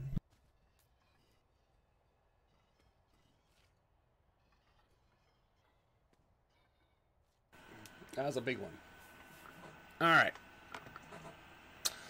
So, now I'm going to finish in here. Why I wasn't worried about that extra large jail door, because I'm going to put it right there. Now we're going to put some toilets in here. And some benches. Kind of like so. 3 benches is way too much, but it's good enough for the room. And I could actually even put a bed or two in here if I wanted to, but beds are 200, and I don't need them for the holding cell, which we're going to find out right now because I'm going to make that a holding cell. Nope. And turn this into a shower. Alright, so for a shower to work, not sprinklers, we got to put shower heads in. So I'll usually fill the back wall with shower heads. So now I have my first need for water.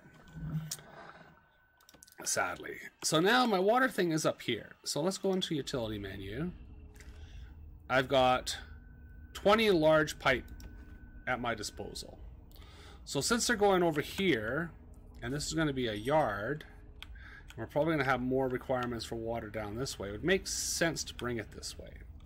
So what I'm going to do is I'm going to take this pipe here, bring it out like so, and then come down like so, and that's all I got to do for now. I really don't need more than that. Now I go to small pipe, which is much cheaper. Do that. And do that. Okay. And now I can cut costs by doing that. So again, we could have extended it out and made it look a lot nicer. But again, we want to minimize our costs here. We don't want to spend any more on utilities. Good chance we're going to redo these utilities anyway, so it's wasted money. Hopefully we won't have to redo all of it, but it's just an inevitable thing. As you build your prison out, you're going to realize you just did things badly. So we can sit in here, we can see now we got water coming into here. So you can see the flow of water. Okay? If this has no power, there is no flow of water. And these will run out. And when this runs dry, there's no more water, and then this will start to flash like it is now. So little things you have to keep in mind. Now, if we really wanted to, we could put a pipe valve for a cost of 10, you know, something like here, right? And this would allow us to turn the water off in here if we needed to. They can be handy, no question about it. Same with power switches. So if you're using power, you know, electrical, you can put power switches in places like, say, here. And now I could turn this power off into this area if I wanted to. Or here I can say, you know, turn off all the power here. And that's just a great way of having control over how much power you're using. And, you know, if you need to do something, you can turn it off. Prisoners are being jerks, you can do that as well. Now we do need to get power into here. So that's our next step. So again, we don't want to build anything more than we have to. So I would build like this. Make it cheap. Okay. That's 12. And I'm going to build 4 into here. That's more than plenty. And then 3 into here. And that should be more than enough to fill all of this. I might be wrong. It might not get over here all the way, but I'm hoping it'll get that light at least. So. Oop, itchy ear. Alright, so they're building our power, or laying our power cables, so we get power over here. Sorry, my hat's a little funky here. My helmet's a little goofy too, so. Alright. Yeah, perfect. I covered the whole territory with what we got. The only reason I went 2 here rather than 1, which is probably would have been more than sufficient, was so that I could get over the pipe. And speaking of pipe, I need 1 more there.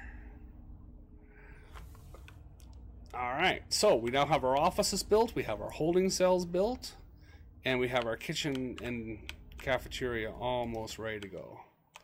So, this needs, what is it telling me here? There are no canteens.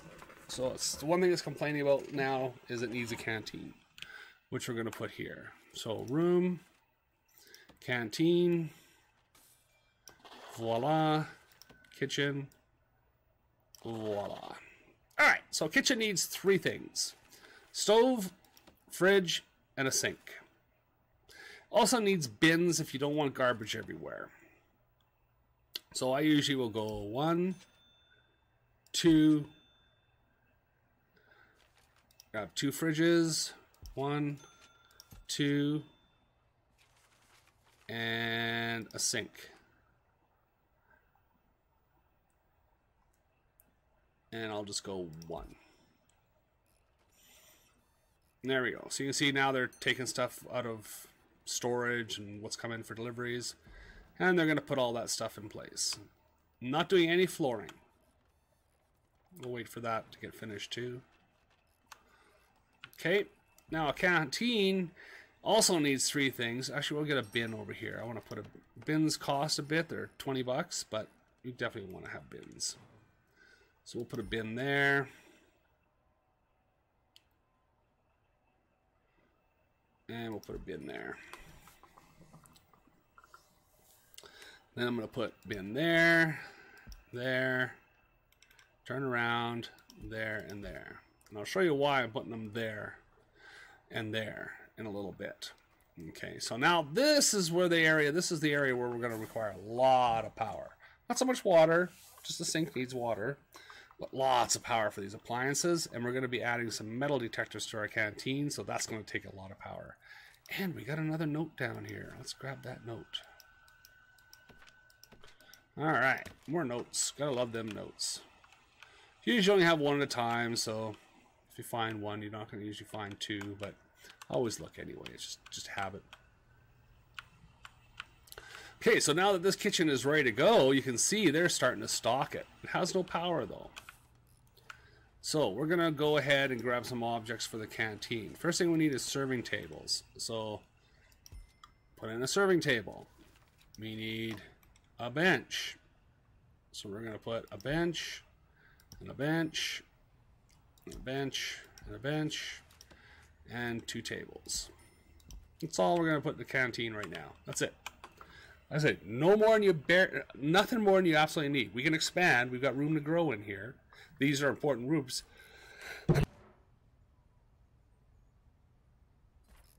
Was I ever loud on that one? Sorry, folks. So we do want to have ability to expand, but we don't want to put too much in. I said the bins are cheap, so I don't mind spending a few bucks on those. And this is, you can see, a beautiful design. It's well designed for this type of thing. I've done this many, many times. So these sizes and everything are just perfect for what I need. So now we're going to go back to objects, and we're going to look for metal detectors. Here we go. Now they're very expensive. They are $1,000 each. 58,000, but we should have them. Okay, so first thing we're going to do, if I just put them on the door here, well, the prisoners will come through here. And they'll avoid the metal detectors altogether. So I got to cover all these doors. So I need 4, which means I got to spend $4,000 on metal detectors. And it's a lot of money. And you might think, well, maybe I could just not spend it. I would say that would be not the wisest thing to do, because you're going to have, like I say, your prisoners are going to be smuggling stuff like crazy. You really want to deal with that. So the next thing we're going to do is we're going to bring the power line down to here, to the middle, and then I usually start running it this way. Now I'm going to need to run it all the way down to here, unfortunately. So that's $280 I got to spend to bring power down to here. But that's because I want to power these doors with that. I could cheap out and go 1 less, right? Like get rid of that. Oops, I just got rid of the whole thing, of course. And go to there, and then bulldoze to there, or complete that to there. Here, I can do the same thing. I'm just going to go as far as I absolutely need. I'm not going to go any further.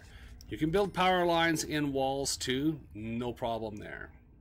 So, you know, I even recommend doing it if you want. Sometimes it's tricky, especially with a block like that they may not be able to get that block placed. We'll see what happens.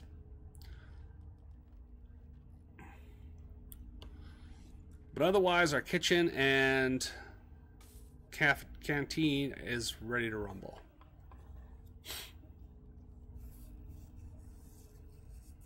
All right, so now let's pause.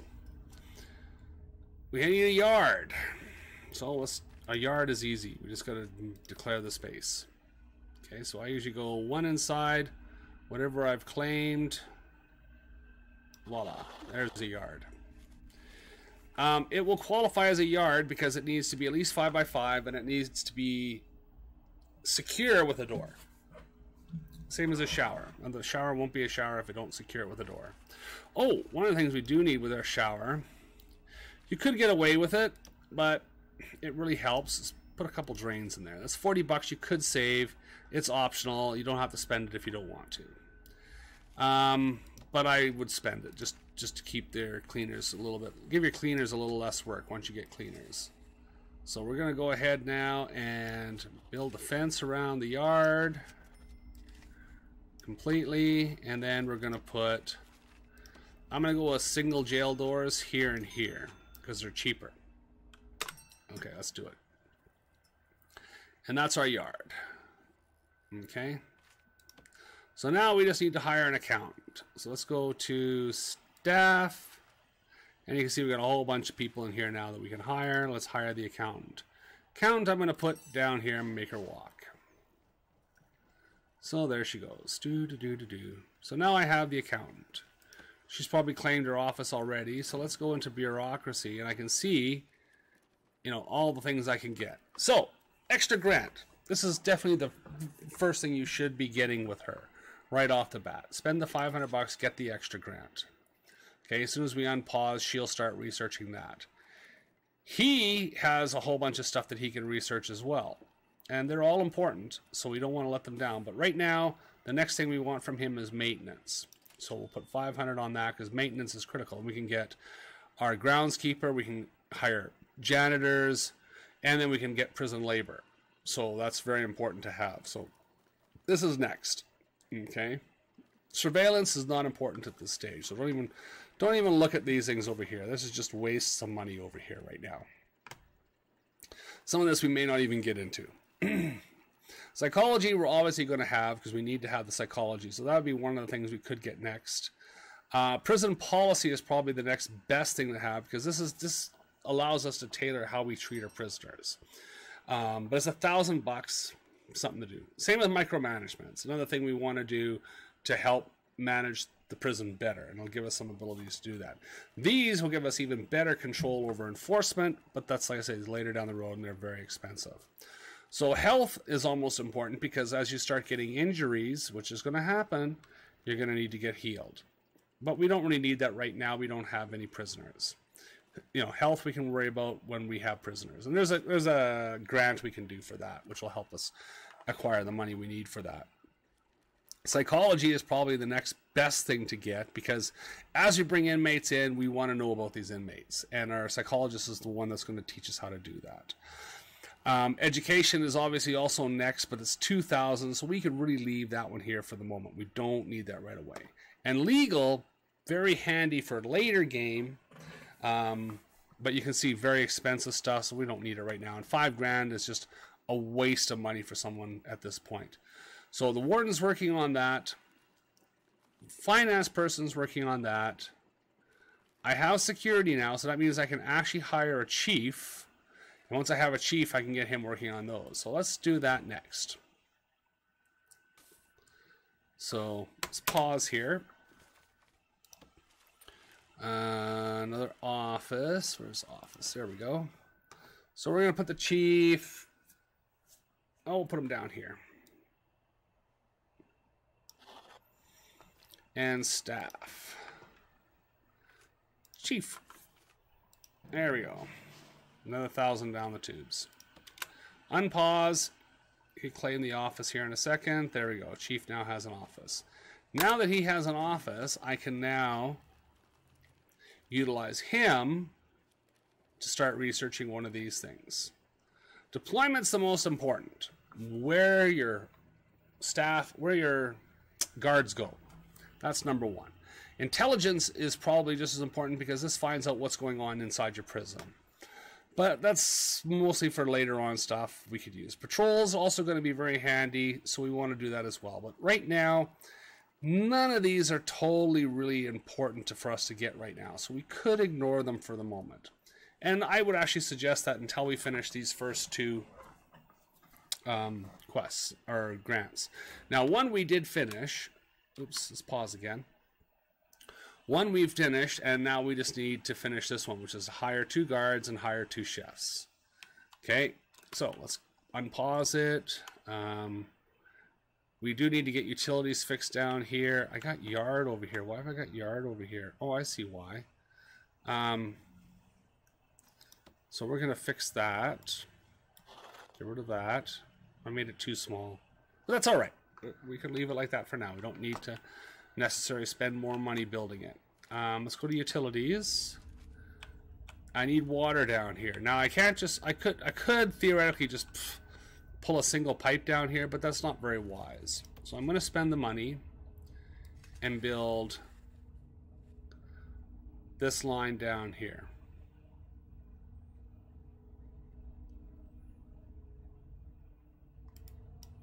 See, all that worked out nicely. Power here worked out nicely. So I could just go right down here, but then, like I said, I don't need these lines. I can eliminate those lines if I do that. So, yeah, it's probably not a bad idea. Let's do that.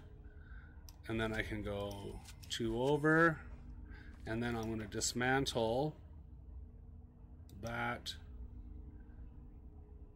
and that.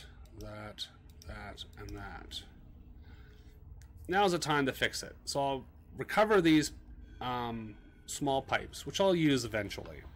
So it's, but like I said, I've already spent the money, so it's kind of a waste, but I will get them. So, but I want to fix this up here first, because this just gives me the big long pipe. You need big pipes. Big pipes will carry water as far as, like I say, any size.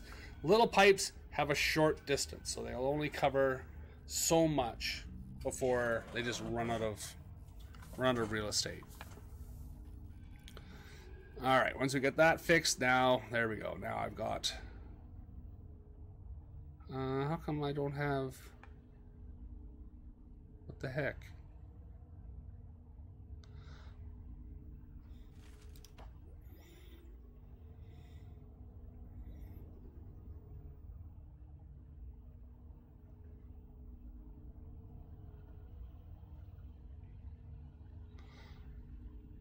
This is really being goofy, isn't it?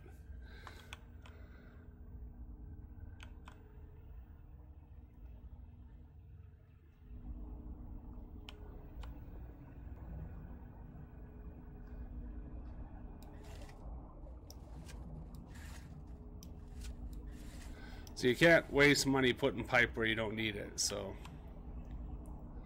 Why is it not? I don't get this. This is really weird why it's doing this.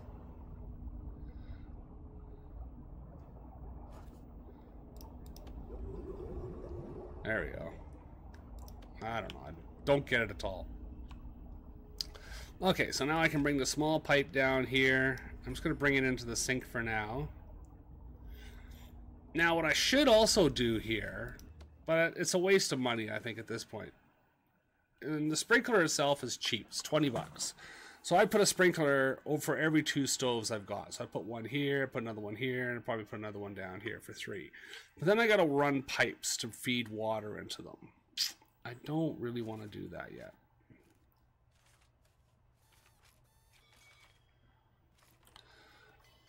So you see I got all kinds of goofinesses in here that I can use. So right now I'm not going to do it, right? Oh, there's another. Thank you. Boy, it's being kind to me, giving me lots of those today. And putting them right in front of my face, too. So, alright. So now he's finishing up the pipe work here. Still need a couple more pipes here to make this connection. And then we'll, like I said, we'll have like probably another sink here, another sink down here. So 2 more sinks in here. Eventually. But right now I don't need it. As you can see, I've got enough stuff in here. I've got a working canteen.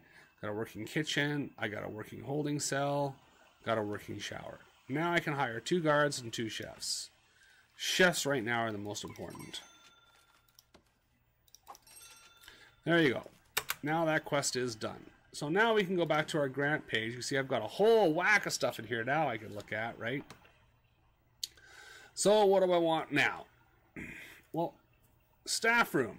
You really need a staff room. This is for phone boost, which I'm not going to do right now. Health and well-being will be the next one. So we build a medical ward, hire 2 doctors, and we hire a psychologist. So this is really the most important one we want right now. And we're going to take the staff room and visitation. That's the next thing that's really important for us right now to do. So we're going to do those 3 things. Boom, boom, boom. Okay, so we have all 3 of our grants in place now. So now we can look at the valuation we have right now. So this is really kind of one of those cool things. So let's get out of this menu for a second. Pause. And we'll go back in there. We can move this if we want to, right? So now we can see what the value of our prison is since we have an accountant, right? How much our buildings and everything are worth, our staff, what prison capacity is worth. Right now we have 0 prison capacity, so 0 worth. How much cash we have. If we had any loans, that would be deducted from that. We don't have any loans, thank you. And our starting grant, which was 50K. So essentially what they're telling us, if we had any deaths or escapes in the last 24 hours, they would be deducted from our total as well. And that gives us a total amount. Now, ownership of your prison is kind of critical. I've never done this myself. But if you're really strapped for cash, you can sell shares in your prison. You can see right now we don't qualify to do that. There's a couple things a couple requirements we still need to meet in order to do that. But we could sell shares to make money if we really needed it. But what I'm showing you here, you're not going to need to do that. And I would recommend you don't, because if you sell your prison when you have shares outstanding, it just reduces the amount of money you make at the end when you sell it. And this is ultimately our goal, folks. We want to sell our prison. Okay? Again, we can't sell it. We haven't met criteria, but eventually we will be able to sell it, and that's how we're going to have more money. And then we take more money, we start our next prison, we build that, a little bit bigger, a little bit more extravagant. We can spend a little bit more money, we can develop it a little bit more, and then we sell that. And then we build our 3rd prison. And usually by the time I get to the 3rd or 4th prison, I've got enough money now. I should now be in what I would call the $1 million category. So I have $1 million to spend. And now you can go nuts. You can build the prison you want. That's what you ultimately want to achieve. A lot of people complain because they go, well, I only get 30 grand, and I spent all my money and I can't get any more money, and I'm going broke and I'm losing money right, left, and center. It's killer. So you can see still at this point, because we followed the grants that have been laid out for us, we're still making a daily cash flow. We're still making $140. It's not much, but it's still positive. So we're not bleeding money with our prison right now, and that's important. Too much stuff. We have maintenance. We're going to lose money. Now you can see power. If we look, we've got the kitchen pretty much done. The canteen is running the metal detectors, which are huge power consumers. You can see we're now using 3 capacitors worth of electricity. We have 4 available to us that's left to do. See a little auto save there, which is fine. So all the doors are unlocked right now and open, you see, because we have no prisoners. So there's no security whatsoever. In our offices, we have 3 administrative staff working in our offices. They're doing their job. And we have our next grants. So our next grants are to build a staff room, build a medical ward, and build a visitation room. So those are the 3 things we need. Visitation is kind of one of the things we could do a little bit later. But medical and the psychiatry, we definitely need right off the bat. So I usually build them right up into this area here. So we're going to take some concrete tiles here and build that out to about there. That'll give us a nice little walk path there. And then, like I said, we could actually even, let's go to planning. Let's eliminate these completely. We're going to eliminate those. and eliminate that because those are done. So we don't need those anymore. So here, because of what we're going to do, like I said, grass is 5, so it's half the price of paving stones. So we could put grass there. That'll close that up and make it look really nice. You can do the same thing here. Just put some grass down here, and it's cheaps the whole thing down. And we could even, you know, do that here. But here, I think I'm going to actually build 2 out. So that'll build the second one out there. And then I'm going to build a second lane here. And then one walk back down this way, and then one walk up this way. And then here I can put some grass. Voila. That'll just get everybody moving very quickly through here. So they're going to do their thing there now. Spent a little tiny bit of money on that. You can see 175 for grass. Ooh, 2, 3, 6, 7, 20 on concrete tiles. Oh, well, okay. Well over 200 for grass. So spend about $1,100 there. So you see, like I said, just doing little things like that just costs so much money. So don't do very much of it. Like, I don't need the grass. The grass is aesthetic, right? But I did it anyway. But like I said, I'm not going to spend too much doing aesthetics elsewhere. I upgrade for moving purposes so they can move along here and it's fast. See how fast they're moving through here? Much faster than if it was dirt or otherwise. Now that we've got the prison yard done here, I'm going to get rid of that. Get rid of all those little doohickeys. And that's all we need. Your yard is just a yard, just a place where prisoners can go. So now what we could do, pause here. It is 5 a.m. We have enough administration. We have a couple guards. We have cooks making food. We could bring in our first set of prisoners. Put them in the holding cell. The holding cell looks like it's going to handle about 9 people. I'd need to put bunk beds in here.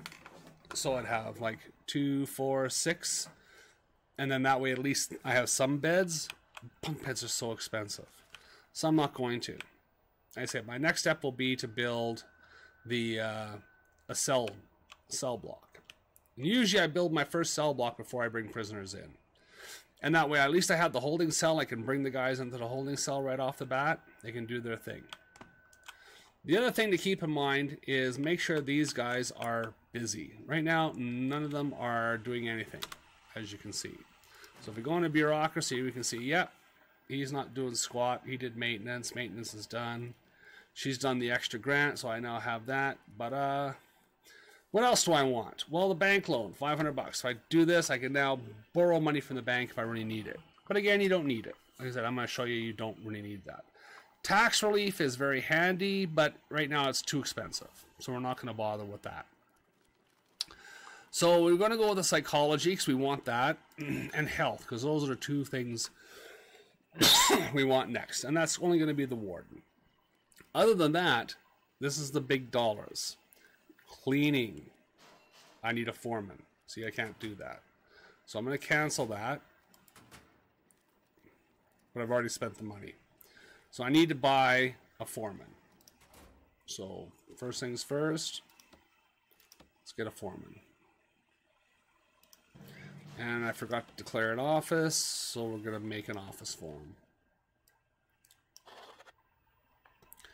Alright, there he goes. Unpause it. Now, it's day 5, which isn't bad for me. It's usually about 10 or 11 before I actually start bringing prisoners in. But right now I got it at day 5, and I can actually almost consider bringing prisoners into here. Right? So the foreman's in place now. So if I go back to my bureaucracy screen, he can now do this. Right? I can put him on that. So the question is, what do I want her to do right now? Land expansion would probably be the next best thing, but like I say, I'm not going to need it at this point. So that's money wasted. So I'm not going to spend that money right now until if I actually get to the point where I say, yeah, I'm going to continue working with this prison and I'm going to expand it. I don't see that really being needed. And none of these are really needed at the moment other than deployment. So I'm going to spend $1,000 to get deployment. Because that's it in a nutshell. That's all I need right now. These are more important. These 3 things here, and you can see there's a lot of money there. So I'm down to $53,000 cash. So you see, I've done pretty good so far. I've built, you know, a great deal of prison, but I've easily spent over 30K here. Right about $45,000 building what I've built so far. So you can see if I was just working with my original 30 and I wasn't paying attention to grants and trying to get them done systemically, I'd go broke really quickly. And that's why I say it's very important to do these things in a certain semblance of order. So once we get the staff room, like I say, the next one we want to do, if we go to grants, is where the heck are you? I can't see it in here, but it's the one that gives us staff thing here. Probably down here further. Staff well-being initiative. Otherwise, we'll never achieve it. We'll have too much staff. They'll never be all exhausted. But that's the beauty of the staff room. The staff room we're going to put right up here or down here with the medical clinic. So that's what we're going to do now, is we're going to work on the medical clinic and the morgue and the staff room. Now, we don't really need a big one. So 13 by 15 is probably plenty. Okay. We'll put the morgue, we'll put the infirmary down here, morgue here, staff room here. So we'll make a doorway there for the staff to get in. Might as well put another one there, put another one down there. Actually, we'll just put them in the two corners. Then they have to walk down to one of those two. Infirmary, we're going to open up there and there. And morgue, we're going to open up there. Just need one door. Again, we can put 3 or 4 doors in here. I normally would do that, but we're going to keep it minimum, right? I definitely would like to see 2 in larger rooms like this, so if people are coming this way, they can get in, because these guys will eventually get tired and need space, and other staff that are wandering around out here will come in this way. Same with the infirmary. People will be bringing prisoners and stuff in through here, and they'll be you know, the guards and stuff will probably be coming in through this area. So that's really good enough for me as far as that is concerned. And that gets me the staff room as well. So the only other thing I need is visitation. And visitation I can build down here. And worth spending a little bit of territory on. Because visitation is going to take a lot of space. So I'm going to build a fence down here. So that will be kind of where I want my visitation. Now I would build it like so. I put one door there. One door there. Now, the reason I do that is because I want to put a table, a visitation table, which is going to look like this. So I should be able to get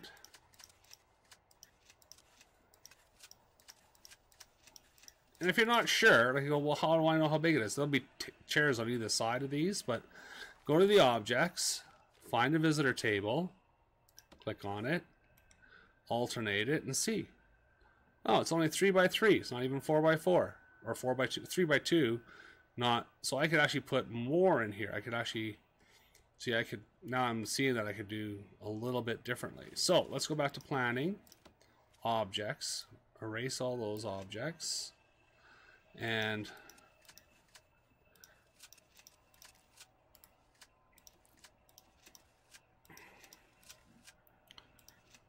saving.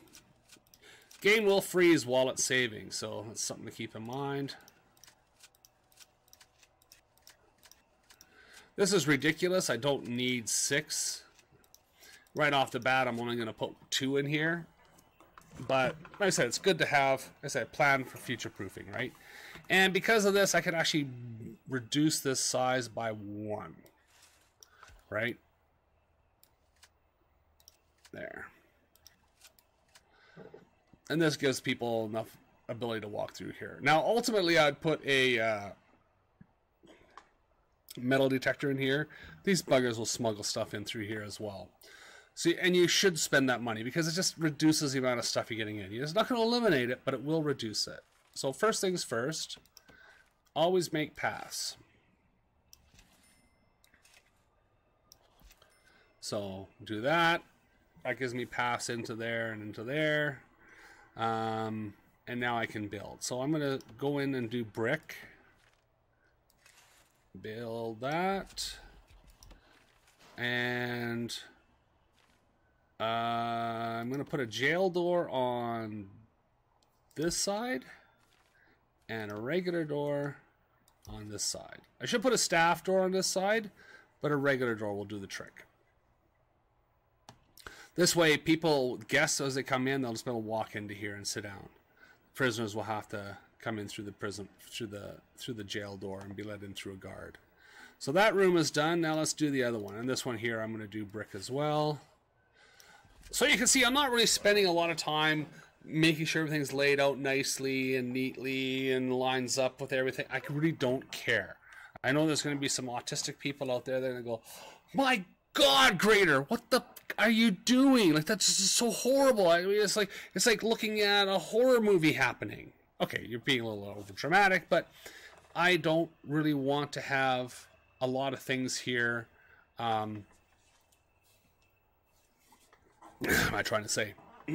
I don't want to spend a lot of money making things nice and neat. Just get it in, get it done. I want to get these grants done so I make more money. As I make more money, this balance goes up. As you can see right now, I'm making nothing. I have no cash flow. So this is a critical point for me right now. I've got to bring prisoners in. Otherwise, I'm not going to get any more cash flow. I hire any more staff, I'm going to lose cash flow. Sometimes at this point in the game, I would have had 4 or 5 more workers working to speed things up. But I really think that's kind of dumb to do because, like I said, I'd be in negative cash flow, and then it's really hard because it does take a bit of effort to do that. Now, infirmaries, again, I want prisoners to use it, so I'm just going to put regular doors in. A staff door on the morgue, and staff doors on the staff room. And there we go. Now, staff rooms will require food, and they'll get food from the kitchen or canteen, however it works.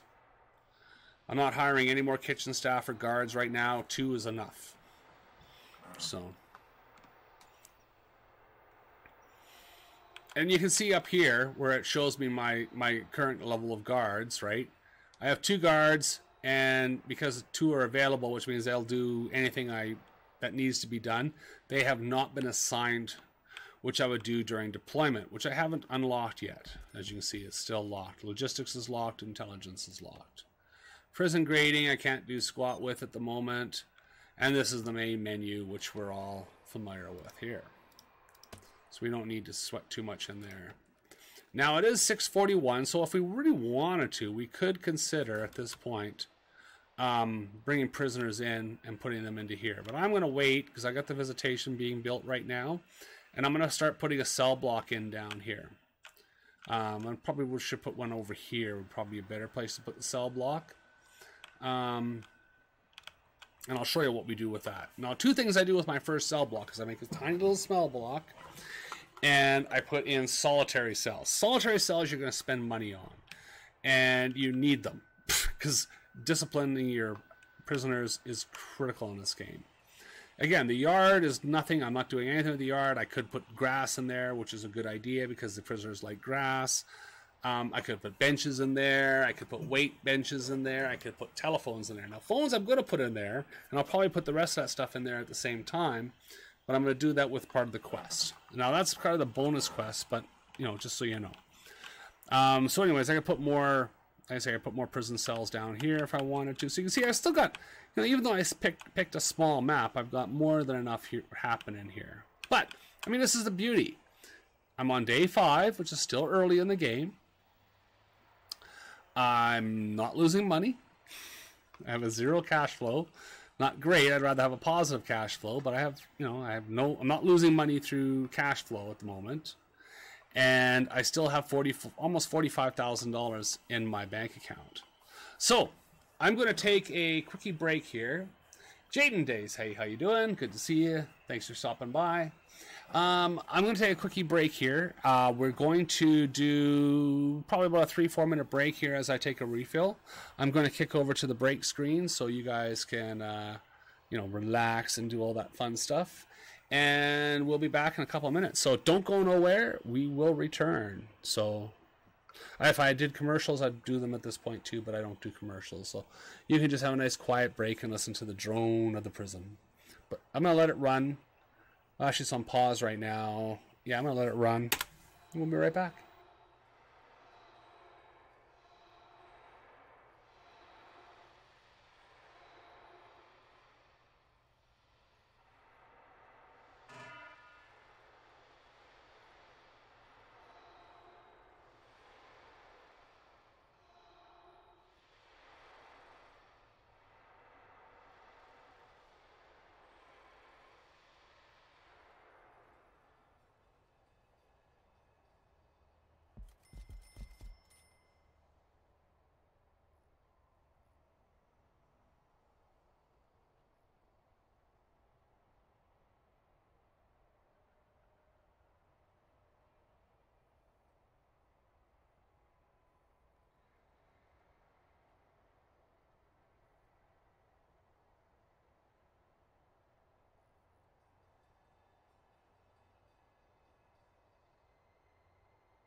All right, I am back. It was kind of just a short break. I was going to take a bit of a longer one, but I really kind of want to motor through this. And I'm hoping I can wrap up some of this here in the next 40 minutes, and then we'll probably do the last part of this as a part 2, as this is our part 1. We'll probably do that tomorrow. I'm thinking we can schedule that in tomorrow after the regular live stream. Hopefully I'm not lying to you guys. I really do hope I'm not lying to you guys. But this is kind of it in a nutshell. So let's do this. Let's declare visitation. Bum, bum, bum. Okay, that building is done now. Let's put some walls in there.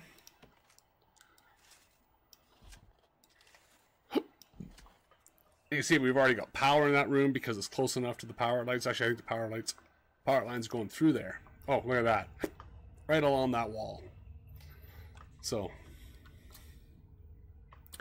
I don't need to bring any more power lines in there. So that's beautiful. This one's going to need a bit more work, but I can extend it from here rather than building a line down here, which I normally would do just to make it neat. That way, if I have to change it later, I'm just cutting that off. But in this case, we'll just go like so.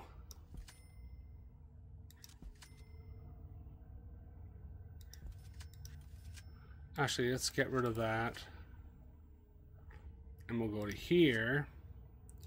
And then we're going to go right to that door. The reason I want to bring it right to that door is because I'm going to put a metal detector there. So, again, why I put metal detectors where I do is because I want to make, I'm trying to catch people bringing stuff in they shouldn't. Kitchens, as you'll find out later, will be a great source of material, knives and stuff like that, that your prisoners are going to want to sneak out of the kitchen. And if you don't put, oh shoot, I need metal detectors over here too. No, I got metal detectors here. So prisoners are going to come in here, they're going to come in here. If they come in through here and leave through here, they get in the kitchen, out of the kitchen. I don't know, we'll see what happens with that. Probably should put a couple in here too. But at least one here. So that's kind of what I'm going to do right this moment. I'm going to find a metal detector and put it in there. And now that's done. Alright. I'm really thinking I should do that there. Alright, let's play. Get them rolling. They're going to finish that off.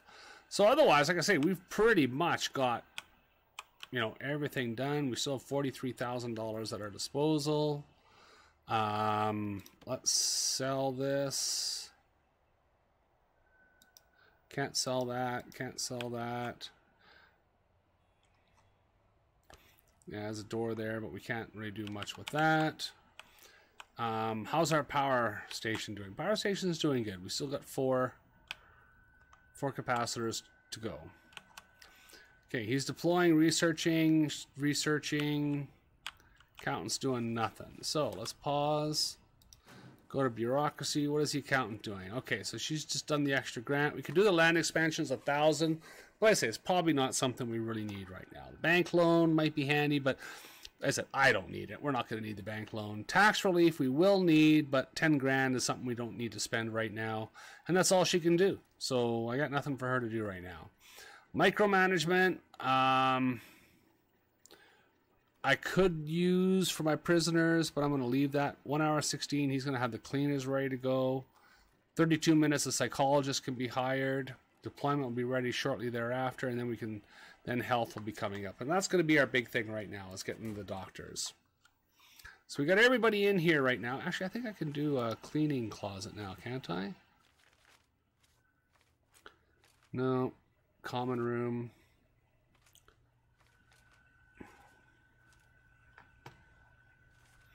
Can't do a security room yet. That'll be important, but right now I just can't do... Oh, I put the walls in here and it cut the power off. Damn! Damn!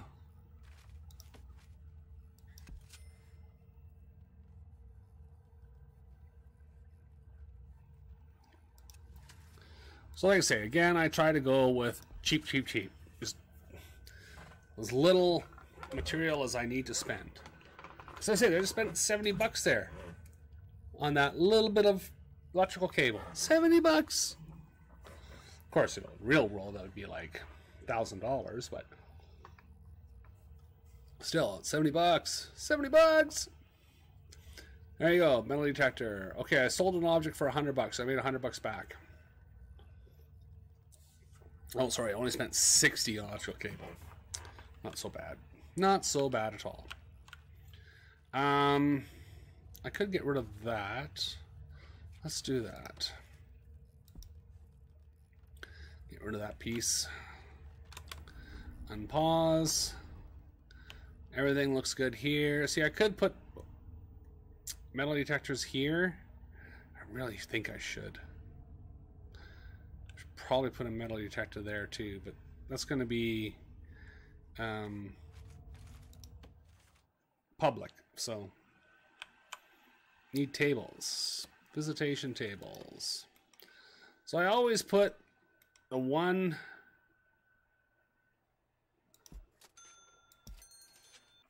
two tables is good. That's all I need right now. Again, we can expand it more later. Alright, we got light in there now.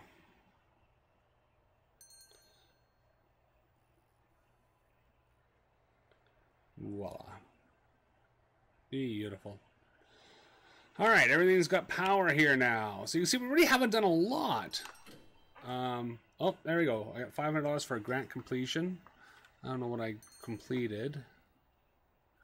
Oh, at least 2 visitation tables. There we go. Add at least 3 visitor tables. Build a common room, add a pool table, add at least 2 TVs, and at least 5 phone booths. So I need a common room. That's kind of the next thing. I usually put them by the yards. That's kind of the place I would stick them. And that's actually not a bad place for us. Let's do this. Let's go to rooms first. We're going to go to... Where's infirmary? Oh, there's cleaning cupboard. So let's make you a cleaning cupboard.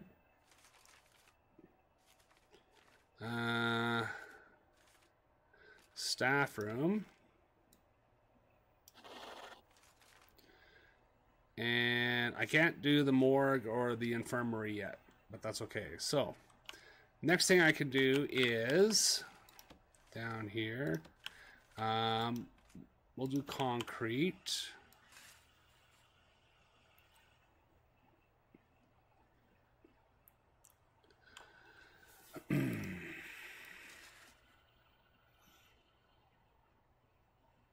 That's not big enough.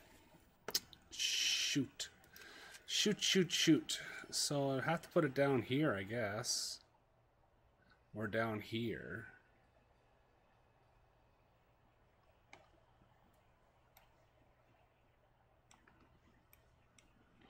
Yeah, see, I made the cleaning thing, so now I got cleaning chemicals coming in. Ah, see what I mean? God, I hate when you do that. Let's bulldoze that.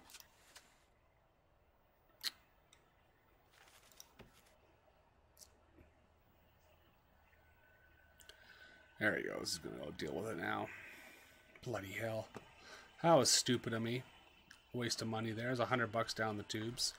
Gotta be careful of that. Alright, let's do walkway here.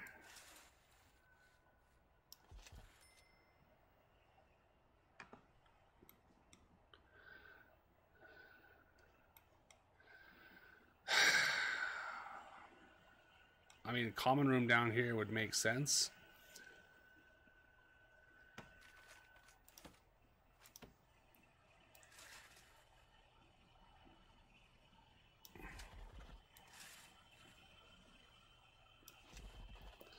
There we go. Let's do something like that. Make that a kennel eventually.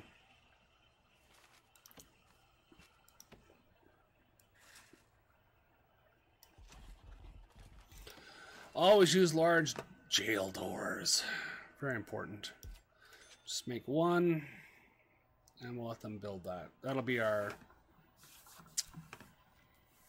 Alright, let's pause for a second. Let's take a look at our bureaucracy. We should be able to do hire a psychologist. So that's what we're going to do. So now we got to go back to rooms, office. Now we made that an office, and hire our psychologist. We've hired a psychologist. We haven't even got a prisoner yet. You can see now I'm in negative cash flow territory. It's 1447. So I really don't want to get too much more in here. That's going to cause me to lose money, because that's every hour, right? $2,000 a day.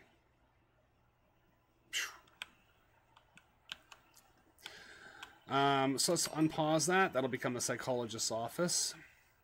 There we go. And now I have one last office left. So that one I can really just declare right now, because the lawyer will get that when he gets hired. Alright, and you guys are being stupid slow walking down that way, so let's fix that up. Make a walkway down there.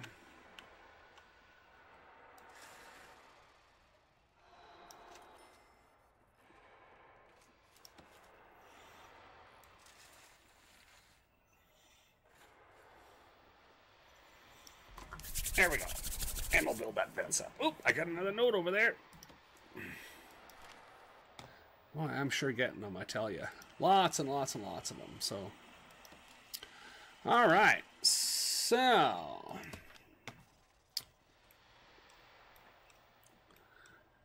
staff room. Let's stock up our staff room. Staff room needs sofa and drink machine. That's it. So, drink machine, sofa. That's all it needs. Could put more in there if you want.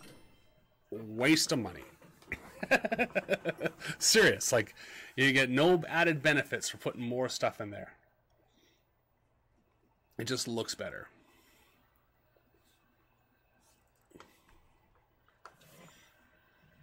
Oh, there goes the guy at the drink machine.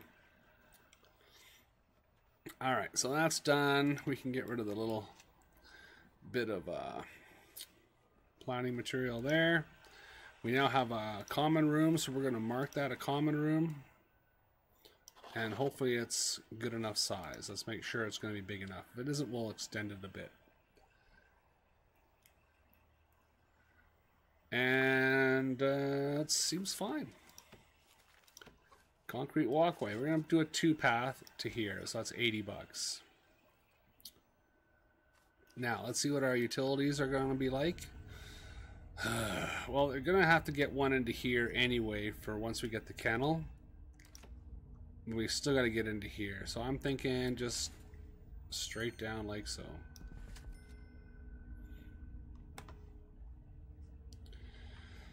Still minus 200, so our cash flow is bad, but it's not unsustainably bad.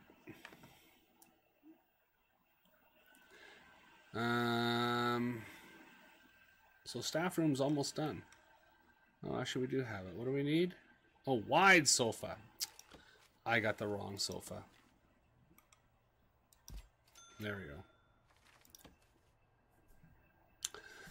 So that was a waste of money, but we'll keep it there anyway. So, like I say, eventually I would build this up really nicely. I put lots of drink machines in here, and lots of sofas, and some TVs and radios, and all that stuff. But we don't need to do that. Here we do, though. So here we need a pool table, 2 TVs, and 5 phones. So, pool table, TV. One there, and 5 phones. So 1, 2, 3, 4,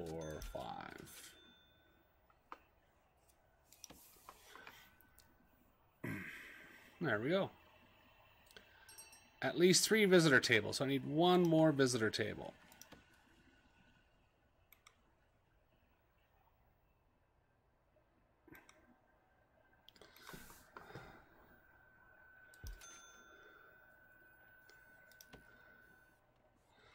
And let's see how our bureaucracy is doing. Health has been done. So now that health has been done, I have new rooms available to me. Infirmary and morgue. Morgue is important for dead people. So we need a morgue slab. So we're going to put 1, 2 in here for now. That's all I'm going to do. And infirmary bed, I need 1, 2, 3. And I need to hire 2 doctors.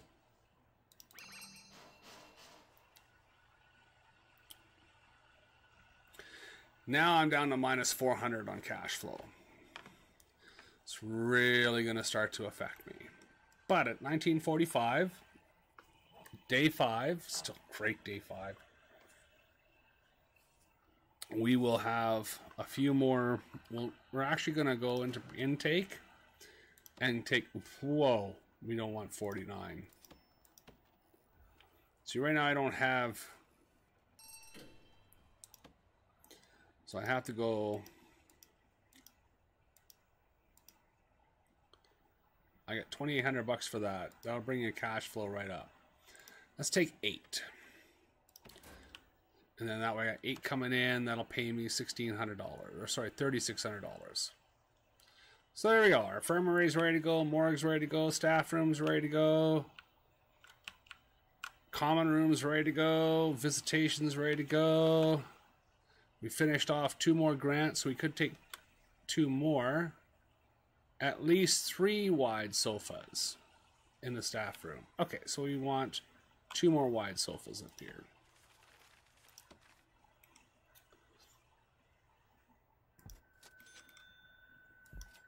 There. Now, let's go back to grants and see what else we can pick up.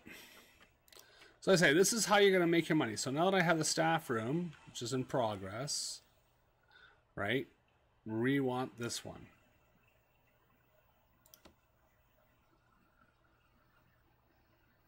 Build a staff room, have at least 5 guards without assigned duties, ensure none of your staff are exhausted.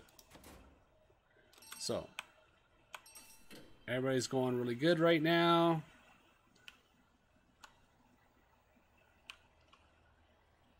Once the staff room is done, so I just need 5 guards. So I'm just going to go 3, 4, 5. Done. Pause. That's why it's so important. Once you get the staff room done, take that quest, because you don't have any guards.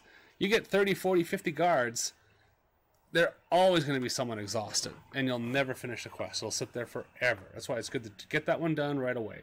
And now that gives me more money. So I got another $1,500, sorry, $10,000 for that grant, right? And then a $450 grant completion payment.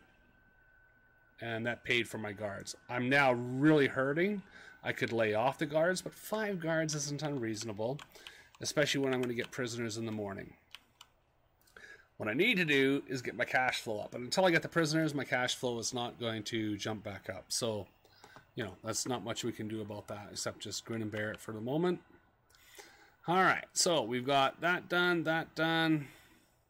That's going to be something in the future. And you guys are done, so now we can actually consider a cell block. So that's kind of where I would be at this point. So to build a cell block,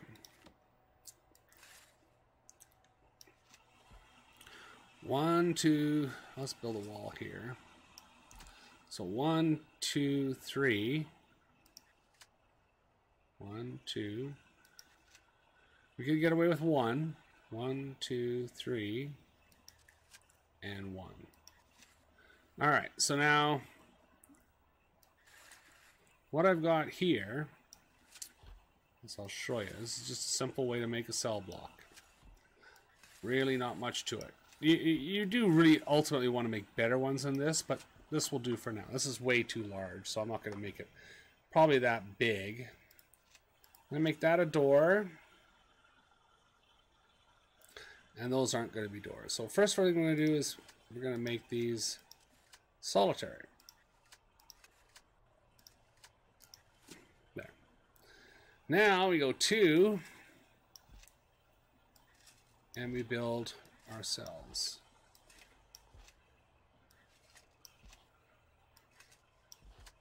Oops.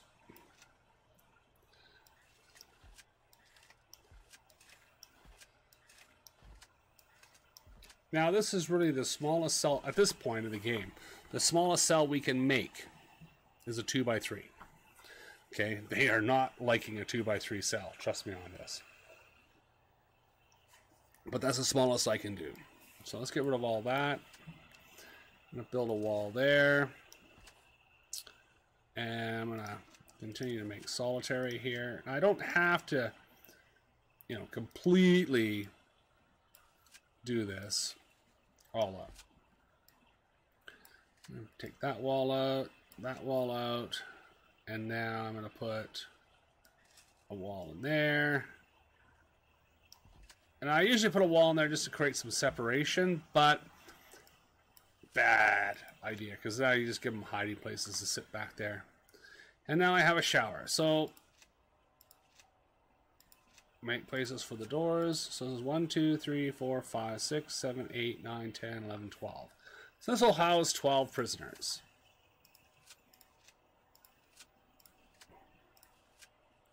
So there we go. And we got here, oops, this is for our solitary confinement. And like I say, we don't need to build all these right up. Half of these should be more than sufficient. But you can see, given the size, I need another walkway up there, which is, really didn't want to do that. But again, don't really care too much about this because I'm not spending a lot of time making it look really super pretty. I'm more concerned about function over form.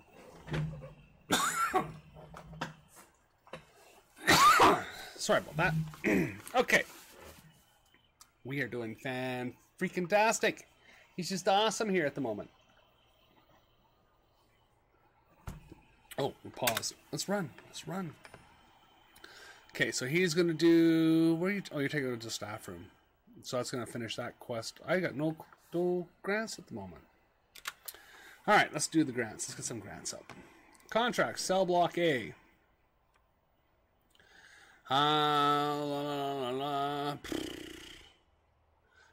Raise your prison capacity to 15. Well, we'll take that one. It's in progress. Your only call. Build at least 5 phone booths. We might as well take that one because I've already got 5. And bookworm, which is... Build a common room, 3 bookshelves, and 2 chairs. So let's take that one. That one we can finish really quick. So I need 2 chairs and a couple bookshelves.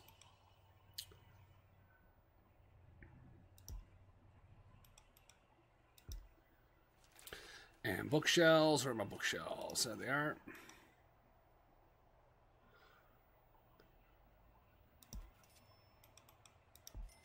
Maybe you put them in the cells too, right? But I'm going to do that right now. I'm going to build with, oops, concrete.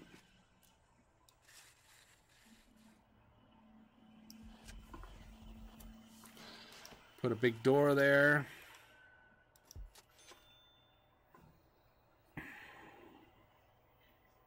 We're not running. There we go. Okay, grant completed. So I got that one out of the way. This one needs 3 bookshelves. I'll have the bookshelves in a couple seconds. Oh, it's already counted chairs that I've already put elsewhere, so I didn't even need to put those 2 there.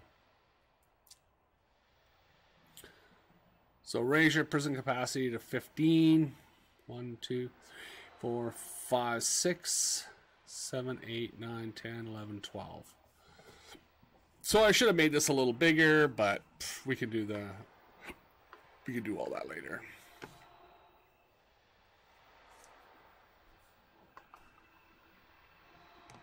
Put another prison block down here. And you can make prisons as big, as small as you want. I mean, it really doesn't matter much. And we're up to 75,000 now, so we're doing really good. So at this point here, since I've raised my capital back to where I was initially, I'm going to finish off completing this fence.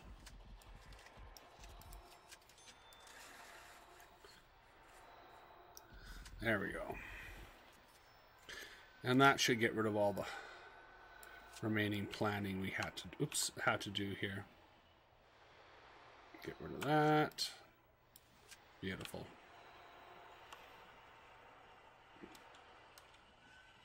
Let's speed it up a lot. Is it going to finish for us, or are we not done yet? No, we're not done yet. Come on. There we go. Okay, so let's go to concrete walls.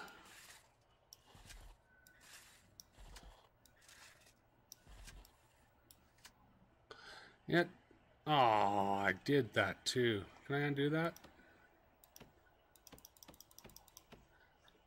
You piss me off now.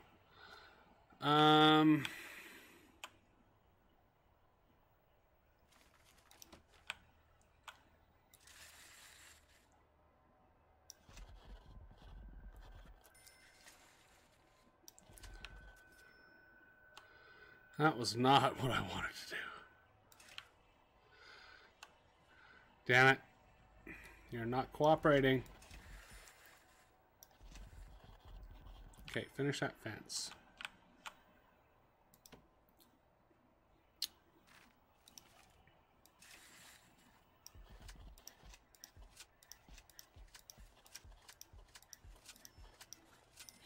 Yeah, it costs a bit, but I'm going to do it.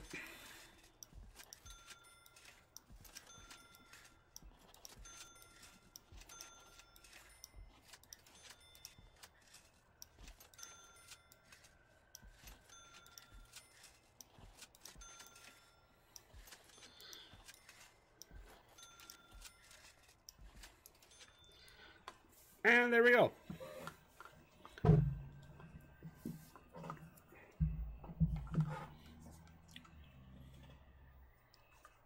Now, because we're going to get some prisoners in here pretty quick, let's do this first. Put the door here. Actually, we'll put drains there first. Door there next. There we go.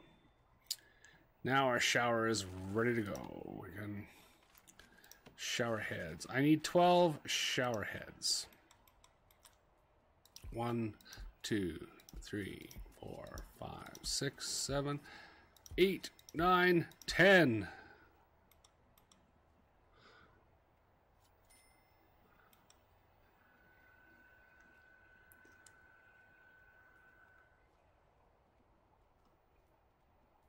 You know, 10's almost enough. But thinking about that, I could shrink that down. And I could make 2 and make another set of cells back to back here.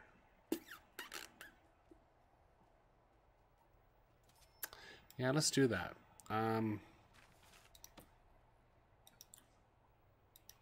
Dismantle that.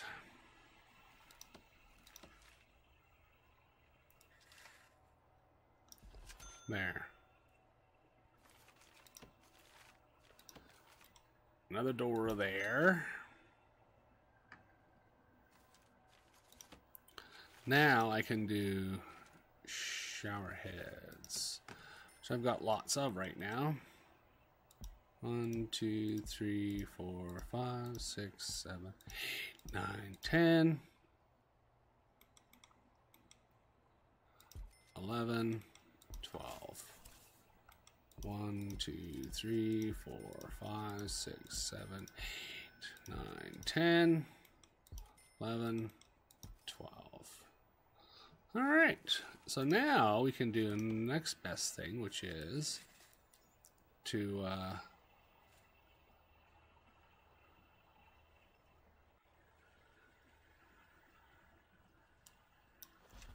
build that up.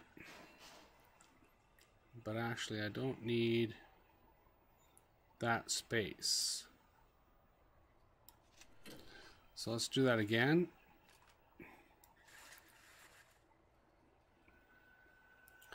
And we'll put it there. Okay, so now I'm getting warned up here. You can see the flashing is happening.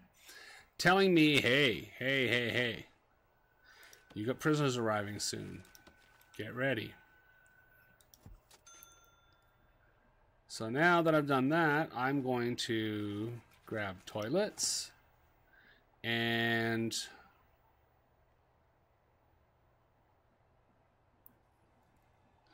we're going to put toilets like so. Oops, not there.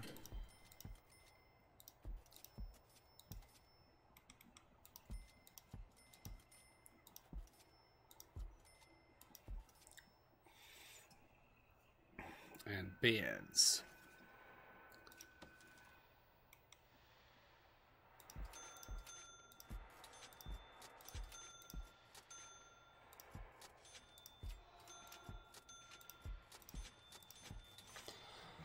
All right, so we have prisoners. They're now in the holding cell. And the truck that brought them in is now taking off.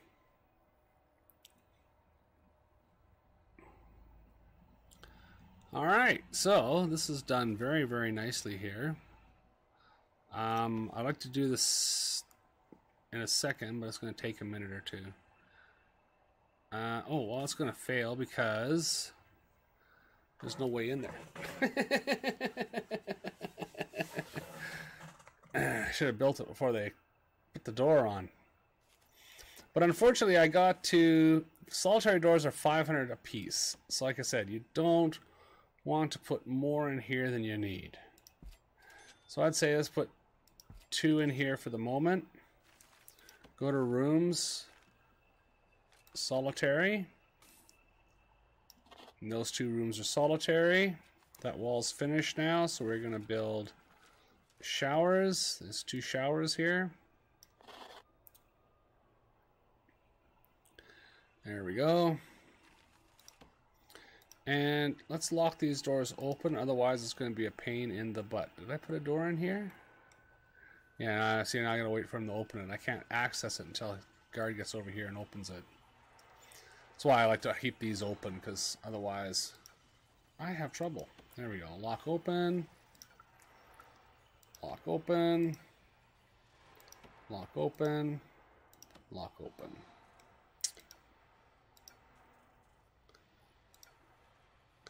That I definitely want to keep closed, but I should open it just so I can see what's in there. Another note page. Look at that. We're getting them. Getting lots of pages here. I gotta open this door too. Otherwise, I gotta keep a guard in there.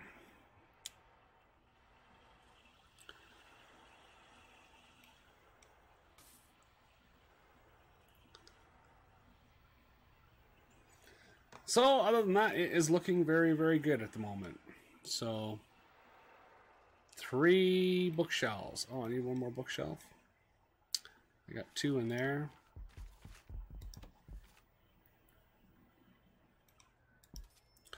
There's 3.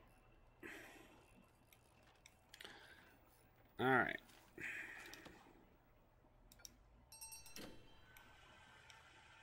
Going for grub. Gonna get some grub.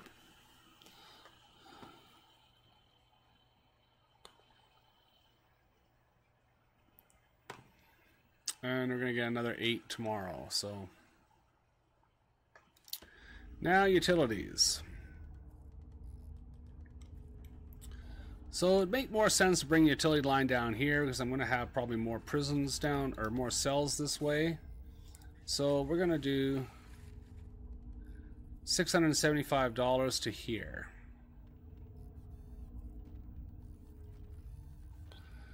But I don't like doing that. I'd rather build it.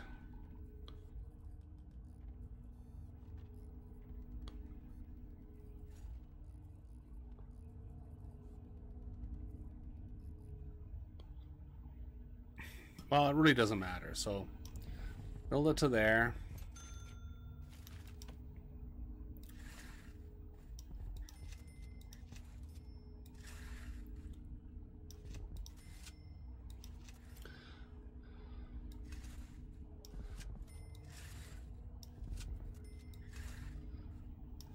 There we go. That should do that. Oh, and I gotta...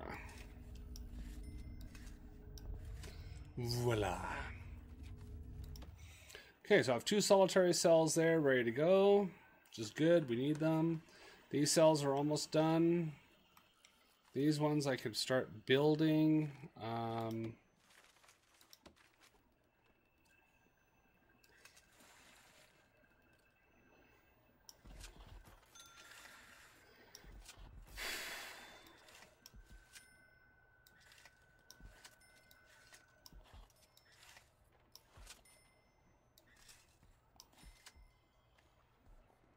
Why did that not line up?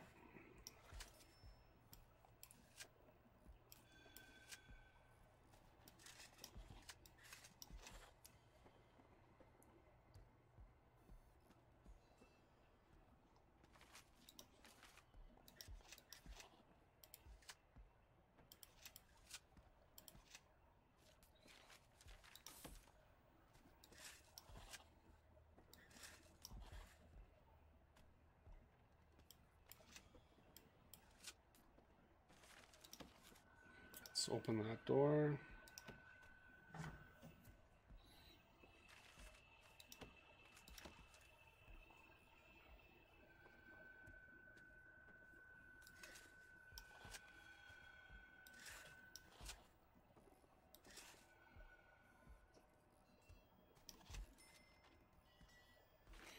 Yeah, I'm going to extend the foundation one.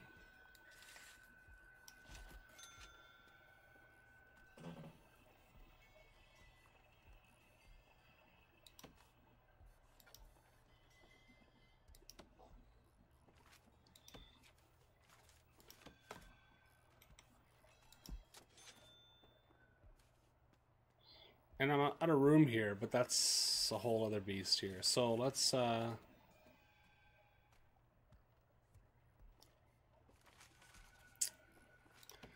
bulldoze all this.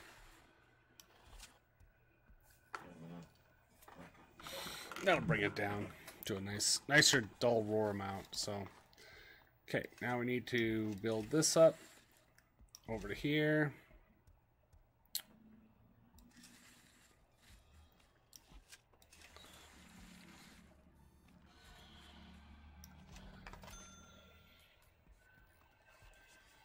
All right, that's not going to get fixed for a bit, but that's okay. We can live with that.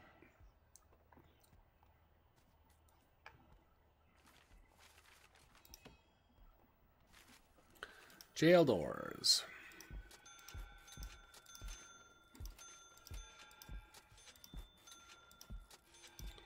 And you can see I'm spending money like a banshee here.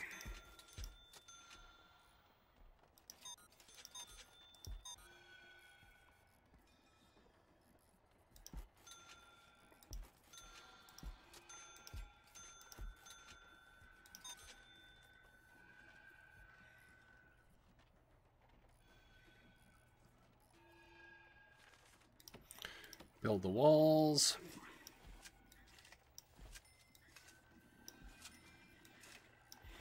And, oop, killing lights, but that's okay. Don't need to worry about that. Whole heck of a lot. Let's look at the utilities, though. I have no electricity going into here yet. I have no lights in here yet. So let's put some lights in here.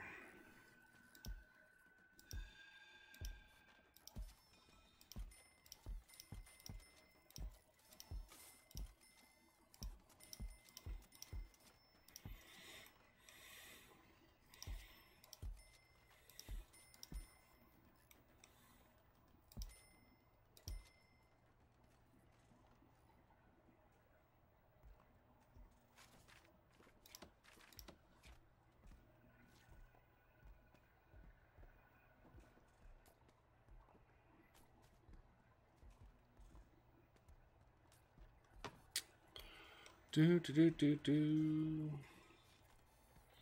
Yeah, we have lights down here, but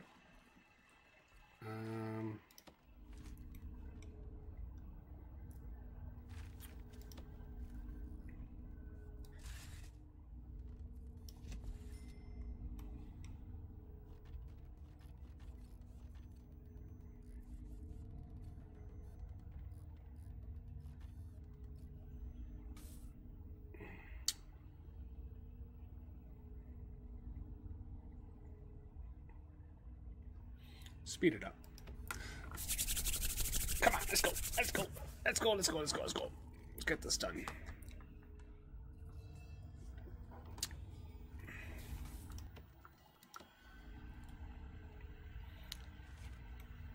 Almost got the pipes finished here.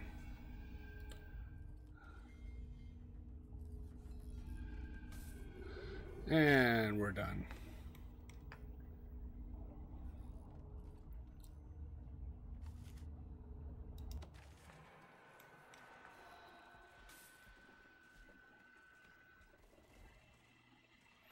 Okay.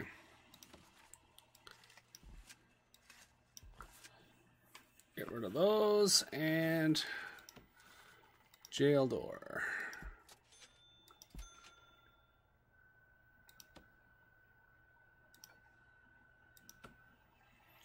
Lock it open.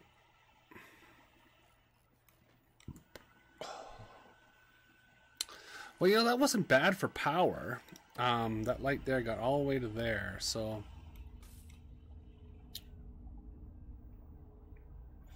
Let's do this. We could probably do...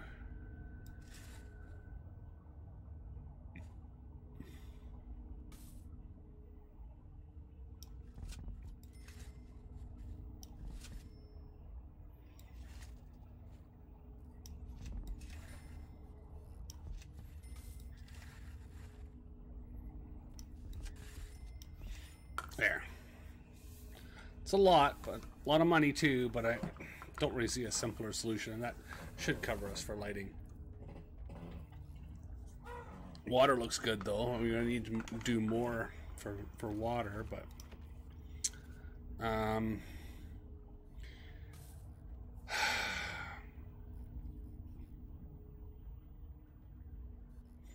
could almost bring it down to here. And then, like, oops, so.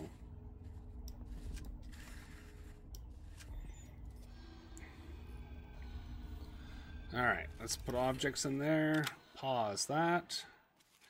Now, since those rooms are done, we can make cells of there. So we can do this and this. And now we have 12 cells. And we'll go over to here. Toilet, toilet, toilet, toilet, toilet, toilet, toilet. Turn around. More toilets. Lots and lots of toilets here. Yeah, it should be coming down. So, and then bed. 1, 2, 3, 4, 5, 7, 8, 9, 10, 11, 12, 13, 14. And then we can do the same thing here. Cell.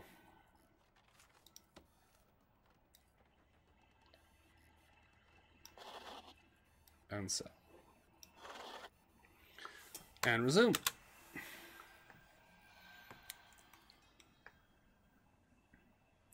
Now we can go to deployment. We can go deploy, deploy, deploy,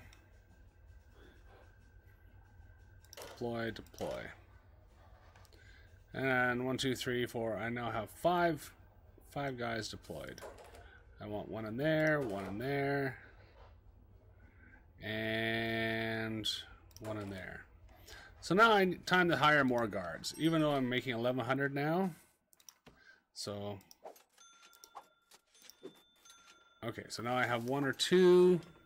We're gonna go to 10 guards. I'm still making $762 profit per day, which is awesome. And I have 16 of 19 capacity. So now I should have finished that quest grant. So you can see why I like all these grants, because it gives you tons and tons and tons here, right? So again, milestone 20 inmates. So I might as well pick that one, because I'm at 16 now. I'm going to be there pretty quick. Build at least 6 metal detectors. Well, I might as well take that one because I'm got to be close to that one here. This will allow us to build the security office and CCTV and all that fun stuff. This would be to build a workshop, which we should probably think about doing next to give these guys some work. Laundry, that's probably the biggest thing we got to do right now. And that one we could probably say we've done. Yeah, we did that one. It's finished. And I need groundskeeping, which I don't have right now. So, 90K. We're doing very good here. So, we can afford spend money on groundskeeping. Then we're going to get him on that. Education we could do, but I'm going to go with micromanagement right now. And just because I'm going to take the bank loan, and we'll take patrols. That's our next thing here for this guy. So he's working, he's working, he's working, he's working. Everybody should be working now. Yeah, everybody's working. Except the warden. Warden doesn't seem to be doing anything. Why is the warden not doing anything? I thought I had the warden working on something. Micromanagement.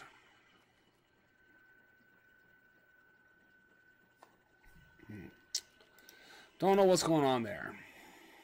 Anyways. So I got 1 spare guard right now. All the rest are deployed. So I really should hire a couple more guards. 762 is just not enough, you know?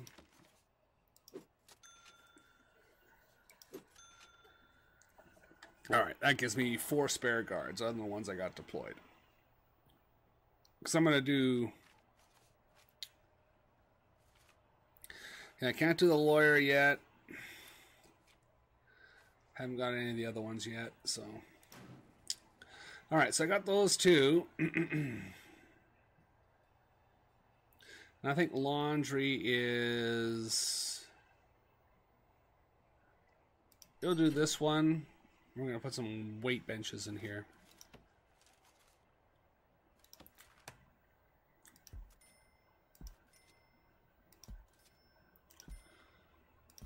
We'll put 5 there. It's a little more than we needed, but it just balances out. 20 inmates. We got 16. We got 26 that we can hold. Tomorrow we'll accomplish that one, and that'll be done. This one will be done here as soon as we get groundskeepers, which we're still waiting on. An hour and 44 minutes. And then we can start cleaning up the grounds. Cash flow is still positive. Gotta watch that. That's, I say, you could very quickly, especially start hiring staff, that could very quickly get out of hand. Power is doing good. I got 3 capacitors left. So it's almost at the 84,000. It's almost worthwhile. Throw a few more capacitors on here.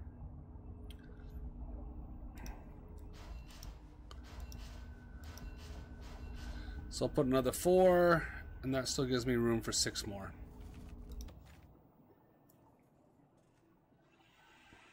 Right now I got lots of room for power. I don't need to spend more money than that. So we can spend it slowly. So now I'm at just over 80K. Yeah, 4K in capacitors. That's a ton, right? So anyways, I'm going to call it at this point here as we're going into sleep. Into our first week is over. Day 7 is completing. So I'm going to probably come back to this tomorrow. Probably in the afternoon, early evening on the East Coast, mid-afternoon on the West Coast. And we're going to start up, we'll do our second one. But tomorrow, again, just so you know, we've got our regular live stream on Twitch and Mixer. You can find me as Greater Legion. We'll be doing that at 11 a.m. tomorrow and Sunday. That's our regular live stream. I don't live stream on YouTube for my regular stream, so this was just kind of a special thing because I wanted to do this as a tutorial and I wanted to make sure this was going to stay up here. If I put it on YouTube, it stays up until it gets deleted, right? So that was kind of the whole purpose behind that. So I hope you got something out of this today. If not, feel free to go back and rewatch the video. We're just over 3 hours now, so that's why I figured it's a good time to call this one. It's pretty long, but it shows you everything that I do as far as getting things going here. We're pretty much done at this point. Like I said, I will try and finish up a few more quests. My valuation is not bad. I can get 120,000, but I still haven't met sell criteria. So that's our goal that we're trying to achieve. We'll probably finish that one off tomorrow and get that done, and then I can show you how we move on to the second one. But as you can see, it's very easy if you manage things very quickly at the beginning of the game and not spend a ton of bucks. You're gonna have the ability to make money. And as long as you keep your cash flow positive, so you can see this amount up here is staying green. Like, it's okay to go down in the red a little bit before you bring in prisoners, but you don't want to be there for days. And like I say, we're now on day 8, so we're gonna call it at that point. So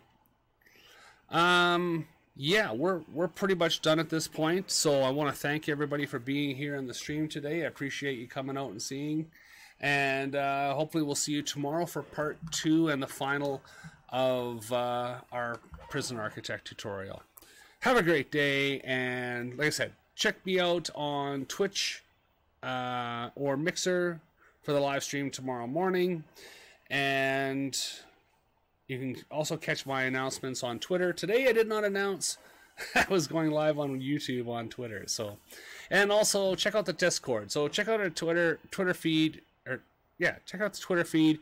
You'll get a link to our Discord, and you can jump into the Discord. I've just had some massive work done on the Discord, so it's a lot better than it was ever. I'm so impressed with it, to be quite honest.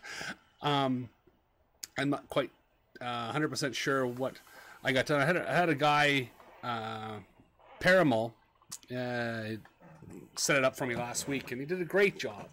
So I'm definitely going to be giving a big shout out to him for that. So that's really all I can say at this point. More information on that tomorrow. Feel free to check it out. Oh, Jesus. I will be back here tomorrow. Greater Legion, signing off. Have yourself a great one. Until the next one. Ciao for now.